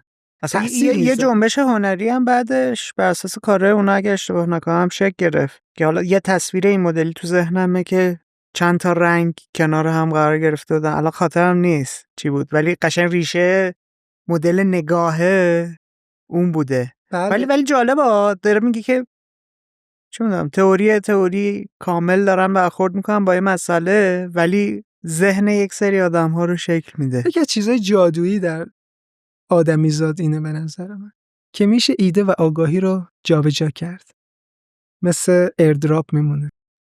میدونی؟ یعنی یه چیزی رو میشه جابجا کرد. تاریخ ما آدم ها از رو همین شکل گرفته. خیلی جالبه. کریس اندرسون که مدیر عامل تده، سازمان جهانی تد هست، بله. اونم در مورد ایده که میخواد صحبت کنه دقیقا همینو میگه ایده مثل یه چراغی میمونه که تو ذهن تو روشن شده و تو وقتی که شروع میکنی به نمایشش میگذاری، در موردش توضیح میدی، با بقیه در موردش صحبت میکنی، تبدیلش میکنی به یه اثر، به یه خروجی، کمک میکنی که این چراغی که تو ذهن تو روشن شده شروع بشه تو ذهن بقیه هم روشن شدن. دقیقاً. برای همین میگه ایده ها به ارزش به اشتراک گذاشته شدن دقیقاً. دارند. آفرین. تو ایده پردازیات مرزگذاری چجوریه؟ من احساس میکنم خیلی به کاربردی بودن و عملگرا بودن اهمیت میدی. بله. چرا مرزه رو میذاری؟ چرا نمیای بگی که آقا من صرفا میخوام یه ایده ایو بدم، مهمم نیست، اگر طرف خواست ریسک کنه انجامش بده. چون دلم میخواد ساخته بشه، چون دلم میخواد تأثیر بذاره و من 2 هسته‌ای کار میکنه ذهنم. یعنی و اینو به دفتر هم مدل ارائه دفتر هم سرایت دادیم. یعنی یه سری پروژه ما در دفتر طراحی میکنیم که کارفرما نداره و تو اونا آزادی حداکثری برای خودمون قائلیم. کجا ارائه میدیم این پروژه رو؟ تو وبسایتمون، توی صفحه اجتماعی اینستاگراممون. پروژه‌ای که خودمون بر خودمون میکشیم. اون جاییه که یه سی پی یو داره کار میکنه، پردازش میکنه در آزادی که تو آرزوهاتو فراموش نکنی، بتونی روشون چیز کنی. به عنوان یه مانیفست مثلا بهش نگاه بله، میکنی؟ به عنوان مانیفست، به عنوان یک تمرین، به عنوان پیگیری فکرهات بیرون از محدودیت‌های بودجه، عرف، کارفرما و یه تستیه همیشه برای ما که ببینیم اگر این محدودیت‌ها نبود اصلا چی می‌خوایم بگیم. خیلی موقع ما میگیم که اگه به من بگی. بعد بگی خب الان یه ویلا بکش. بعد ببینیم می‌خوای رو چه موضوعی کار کنی. آیا موضوع داری؟ مثلا ما یه ویلا کشیدیم که 4 تا مگا ویندو داره، 4 تا ابر پنجره داره، به جای دیوار فضاها با این ابر پنجره ها از هم جدا میشن. این کارفرما نداشته. خودمون وقت می‌ذاریم، رندر می‌گیریم، طراحی می‌کنیم. ولی یه جایی که وقتی میخواد یه پروژه واقعی باشه، چیه برای تو؟ پروژه این مدلی کارکرد چی داره؟ داره تو رو مثلا پوزیشنینگ توی کامیونیتی خودتون، توی جامعه معماراست؟ یکیش اینه، ولی میخوام همش به اون برگردم. رابطه یک چیز با خودت مهمتر از رابطه اون چیز با بیرونه. یعنی من همیشه همه چیز رو اینجوری نمیخونم که مثلا این چیز رو من میذارم اینجا، بعد کامیونیتی منو اینجا پوزیشن میکنه. رابطه این چیز با خودمه، یعنی اینکه به خودم بازخورد میده که آیا از آتیش درون خودم دارم محافظت میکنم یا زیر طوفان واقعیت داره پر خاموش میشه. آیا به اندازه‌ای که فکر میکنم ایده دارم، اگه کاری بهم نداشته باشه بتونم بهش بپردازم، یا بهانه کردم که و خودمو نقد بی‌رحمانه کنم، بگم که اینجا هیچکی هم جلوتو نگرفت، اینو کشیدی، اونی که باید باشه نیست، برو بیشتر کار کن. یعنی این نسبت این با خودم خیلی نسبت مهمیه. نکته جالبی رو داری میگی. یکی از دلایلی که خودم من معماری رو ول کردم، حالا نمیدونم میدونستی یا نه؟ نمیدونستم. من معماری خوندم. خیلی خوشبخت. قرونه. تو پای معماری نیسته. از اون وای نستا بودی. ببین من ریاضی فیزیک داشتم میخوندم و موقع انتخاب رشته چون عکاسی میکردم، عشق فیلم و موسیقی داشتم، عاشق تدوین بودم، موقع انتخاب رشته تنها گزینه‌ای که داشتم معماری بود، چون فکر میکردم هنری ترین رشته‌ای که میتونم منی که حالا ریاضی فیزیک خوندم برم بخونم و تجربه کنم و برم مسیر شغلیم رو بچینم معماریه. بعد باورت نمیشه واردش که شدم از ترم 3 دیدم نه، این مرزا همش دارن منو میبندن. من همون جایی که ایستادم خب میدونم دستم بسته است. من به واسطه چه میدونم حضور یک کارفرمایی میتونم ایده های خودم رو متبلور کنم، اجرایی کنم، ولی این دلیل نمیشه که من بخوام ایده پردازی خودم رو متوقف کنم. میام پروژه شخصی برای خودم تعریف میکنم. دقیقا. پروژه شخصی هایی که حالا میمونه هم توی خاطره جمعیه، هم آموزشه، هم این که پس فردا روزی محل ارجاع میشه به یه کارفرمای جدید. ببین راستی ما برای یه پروژه خیالی همچین چیزی رو ترسیم کردیم، تجسم کردیم، ممکنه اینجا به کار بیاد. شده. من بچه 21 ساله اگر همچین نگرشی می داشتم الان ممکن بود مسیر زندگیم یه چیز دیگه ای بشه. خیلی حرف جالبی زدی. منو یاد یاسر 21 سالم هم انداختی دیگه. منم اونجا وقتی داشتم کاردانی و این داستانا رو طی کردم، فوق دیپلم و لیسانس و اینها، همش همین بود فضا. خیلی از اوقات الان سعی میکنم برای اون یاسر 21 ساله یه کارایی بکنم و برای یاسرهای 21 ساله. میدونی یکی از چیزایی که برای خودم جالبه که بتونم اگر انجامش بدم همینه که در شرایطی که شاید این همه آدم دانشجوی معماری با آرزوهای بزرگ دارن از دانشگاه میان بیرون و شاید فقط 5% شاپینگ مال و فرودگاه و سینما بتونن طراحی کنن و اون 95% از پیش خودشون رو بازنده هایی میدونن که باید برن روی ساختمانسازی کار کنن و به واقعیت‌ها سرویس بدن، شعله‌ای براشون روشن کنم که بچه‌ها میشه و اونا همون یاسرهای 21 سالن. میدونی به نیابت دارم با اونا صحبت میکنم. گاهی اوقات که همین جوانها به این بازخوردو میدن که بر ما خیلی جالب بود در 50 متر، در 80 متر، در 100 متر این کارو کردی، دلگرم شدیم و اینها خیلی احساس خوبی بهم دست میده. احساس میکنم که اگر تا الان که هیچ کاری نکردم، تازه شروع داره میشه، ولی دوست دارم اگر یه زمانی نگاه کنم و به این ببینم که معماری کردن رو برای گروه بزرگتری از آدم‌ها قابل دسترس کردم. یه آرزویی که میشه تو شریک شد. یعنی میدونی تو شاید برای اینکه یه برج بهت بدن نیاز به خیلی کانکشن داری، خیلی چیزها باید اتفاق بیفته، ولی برای اینکه یه مغازه 50 متری رو بدن رینوویت کنی تقریبا ریخته. و اگر ما بتونیم این موقعیت‌های کوچیک رو، ظرفیت‌های پنهان معماری کردن و نور بتابونیم روش، وقت دامنه بزرگتری از آدم‌هایی که عاشق این کارن خودشونو درون بازی می‌بینن. به مدلی که ما کار می‌خوایم بکنیم این فضا رو می‌سازه. متاسفانه یا خوشبختانه. چون اول به قول تو یه بار باید روتینشو بکشی که روش مسلط شی. بعد بشینی فکر کنی از کجاها میشه بهش نفوذ کرد، تغییرش داد.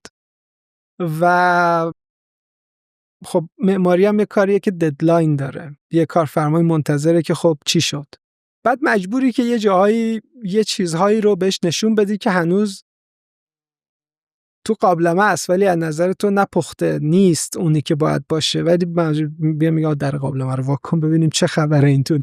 وگرنه طرف استراب میگیره میگه آها اینا من معطلم، اینا معلوم نیست دارن چی کار میکنن. یادمه که اون رستوران هم هوا هم اینجوری بود دیگه، این روز آخر بود، هفته آخر بود، آخرین چیز اون بخش اکستنشن نمیشه دیگه اضافه شدن فکر کنم تا برسه به اون مرحله که نشون بدی که ببین این میتونه اینجوری باشه. میز اینطوری کش میاد بیرون. همهوا رو داری میگی؟ هر رستوران همهوا رو دارم. آها من با رفتیم سر سایت، گفت که آقا بیا ببین دیگه دارن دیوارا گچاشم میریزن. و میگم خیلی صحنه ترسناکی، من به توصیه میکنم مثلا چند تا از پروژه ها رو برو قبلاشون رو ببین، عکساشون رو، مثلا چیزی که اصلا تو قالب تویی میکنی که تو این اصلا کاری نمیشه کرد. مثلا یه سری فرغون و مثلا یه فضای تنگ و گفت آقا داره میزیم در چاله، گفتم آماده است. هیچ آماده نبود. خیلی چیز کشیده بودیم ولی حاضر نبودم شانسمو با اونا هدر بدم برای اینکه رستوران خوب باشه. خیلی هم روزای تلخی بود چون کووید گرفتم، به بیمارستان کشید و هنوز نقل بچه‌های دفتره که من آیپدمو سفارش دادم توی آی سی یو و ایده اونو در بیمارستان کشیدم چون دیگه دلم کارفرما اینو میدونه. کارفرما میدونست. بنده خدا یه درجه هم درک میکرد ولی من نمیتونستم دیگه، یعنی خودم یه احساس مسئولیتی میکردم و میکشیدم، بچه‌ها میفرستادم اینترنتی، بچه‌ها جلو میبردن. یا یه تجربه جالب بهت بگم از فرش فروشی. به ما گفتن یه سری فرش، ما سالها فرش اینجا میفروختیم، الان میخوایم یه سری اشیا هم بذاریم چون اقتصاد تضعیف شده، آدم پول فرش 600 میلیونی ندارن، باید یه کوزه‌ای گلدونی هم بفروشیم. خب ما هی شروع کردیم با عرف معماری یه سری استندها، یه سری فضاها که توش اینا رو میچینن که بریم بسازیم.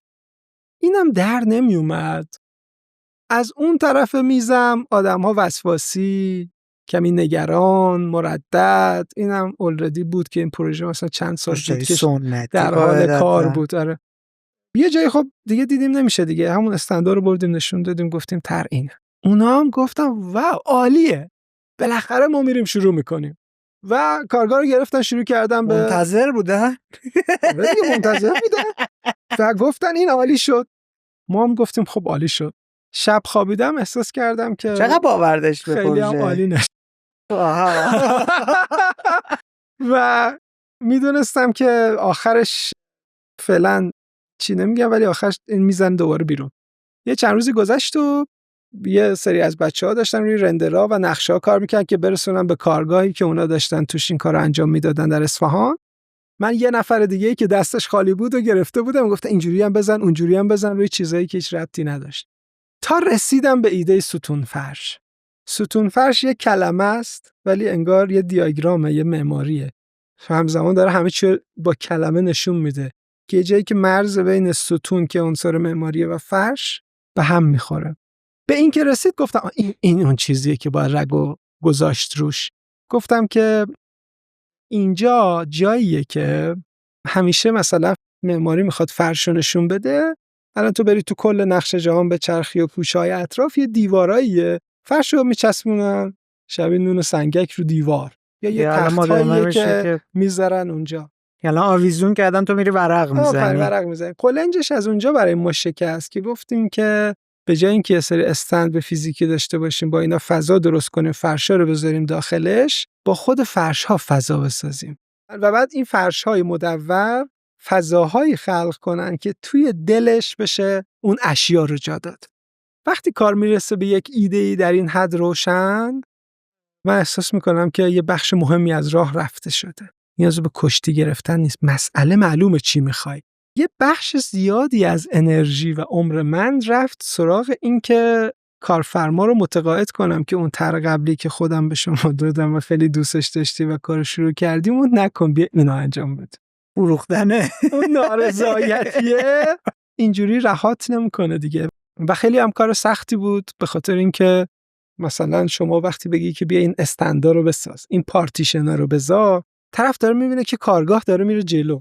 ما یه جوری بود تا شب آخر که من از تهران رفتم برای نسبیات دیگه تا فرش نیاد نشینه تو نمیتونی درک کنی چیه. 95% زمان پروژه رفته بود، 5% زمانش مونده بود ولی هیچی تو نبود ببینیم.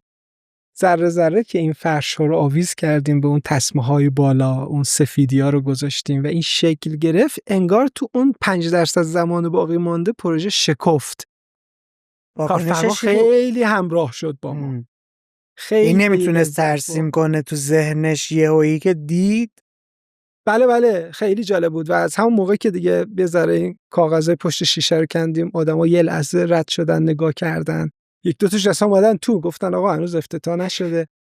تأثیرش رو دید، خب خیلی براشون جالب بود، هرچند هنوزم با این مشکل کلان سر و کار دارن که هی روز به روز شرایط اقتصادی وخیم‌تر میشه، وزن این که تو اشیای بیشتری به جای فرشا نشون بدی به تو تحمیل میشه که باید بیشترش کنی. ولی خب ما اون انعطاف پذیریه هم چون توش گنجونده بودیم، تو میتونی مثلا این ستون فرشو با یه فرش ارزان‌تر اینو برداری اونو بذاری، یا میتونی فرشه رو برداری یه مدت زیرش فقط کوزه بذاری بعد دوباره وصلش کنی. این انعطاف پذیریه هم بهشون کمک میکنه که بتونن موضوع رو مدیریت کنه.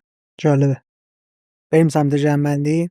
بریم. تو این گفتگویی که داشتیم اول از همه بررسی کردیم ببینیم آیا اون نقطه نظر من در مورد پروژه هایی که داری انجام میدی درسته یا نه.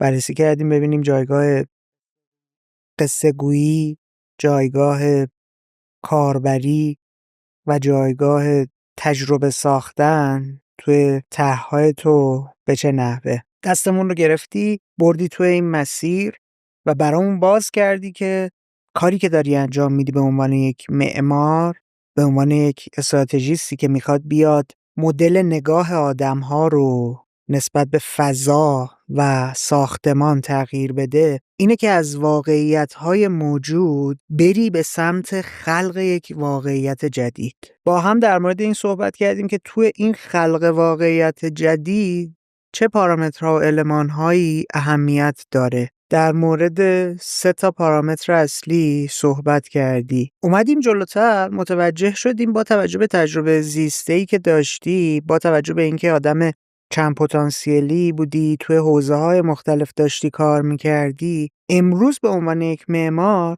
فقط توی فضای معماری و توی اون چارچوب و فضای بسته معماری گیر نکردی. خودت رو وارد یه فضای میان رشته‌ای کردی، از شعر، تئاتر، موسیقی، سینما، ادبیات الهام گرفتی و توی معماری اونها رو هم وارد کردی. جلوتر اومدیم اشاره به این داشتی که معلمی کردن چه فضای ذهنی رو برای تو به وجود آورده، چه تأثیری داشته و چرا انقدر برات جذابه، جالبه، چه کمکی میکنه به ته‌نشین شدن دانش خودت. یه مروری داشتیم به اثری که تئوری‌ها، دونستن تاریخ علوم مختلف توی نحوه نگرش تو به پروژه ها، به ایده ها داره. در یک کلام بخوام بگم توی این چند ساعت گفتگویی که با هم داشتیم متوجه شدم زاویه دید یاسر موساپور به کاری که داره انجام میده به چه نحوه، خودش رو چی در چه موقعیتی و چطور داره تجسم میکنه، بالاتر از اون چرا داره این کارها رو انجام میده، با چه هدفی این کارها رو داره انجام میده. اگر توی دفتر خودش داره میاد جلساتی رو میذاره که بچه‌ها بشینن به هنر بپردازن، بچه‌ها بیان وارد پروژه‌های خیالی بشن، برای چی این کار رو داره انجام میده؟ فکر می‌کنی چیزی از قلم افتاده بخوای بهش اشاره کنی؟ نه، به نظرم خیلی خوب خلاصه کردی و دوست داشتم فضای این گفتگو رو. خودش قصه‌ای بود که واردش شدیم و داریم ازش خارج میشیم. عالی. خلاصه که دستت درد نکنه. مرسی که به متشکرم. کوزی کورنر اومدی. قربونت برم. ممنونم ازت. ممنونم. مرسی از خسته نباشی. میزبانیت. قربونت. همونطور که دارید میبینید یه کار تیمی و کلی آدم بابتش زحمت کشیدن. ازتون یه خواسته بیشتر نداریم. هدف کوزی کورنر تبدیل شدن به یه پادکست بین‌المللیه. ما دوست داریم فضایی برامون فراهم بشه تا بتونیم با چهره‌های غیر فارسی زبان هم بشینیم و گپ بزنیم و از خلاقیت بگیم و بشنویم. کمکمون کنید توی این مسیر با بزرگتر شدن جامعهمون به این هدفمون برسیم. ما رو به کسانی که فکر میکنید عزیزن براتون پیشنهاد بدید. کسانی که فکر میکنید دیدن گفتگوهای ما، شنیدن گفتگوهای ما در کوزی کورنر کمک میکنه بهشون که خلاق‌تر بشن. پلتفرم‌های مختلف ما رو دنبال کنید و مهمتر از همه ما رو به دوستانتون پیشنهاد بدید. مراقب خودت باش. به زودی میبینمت.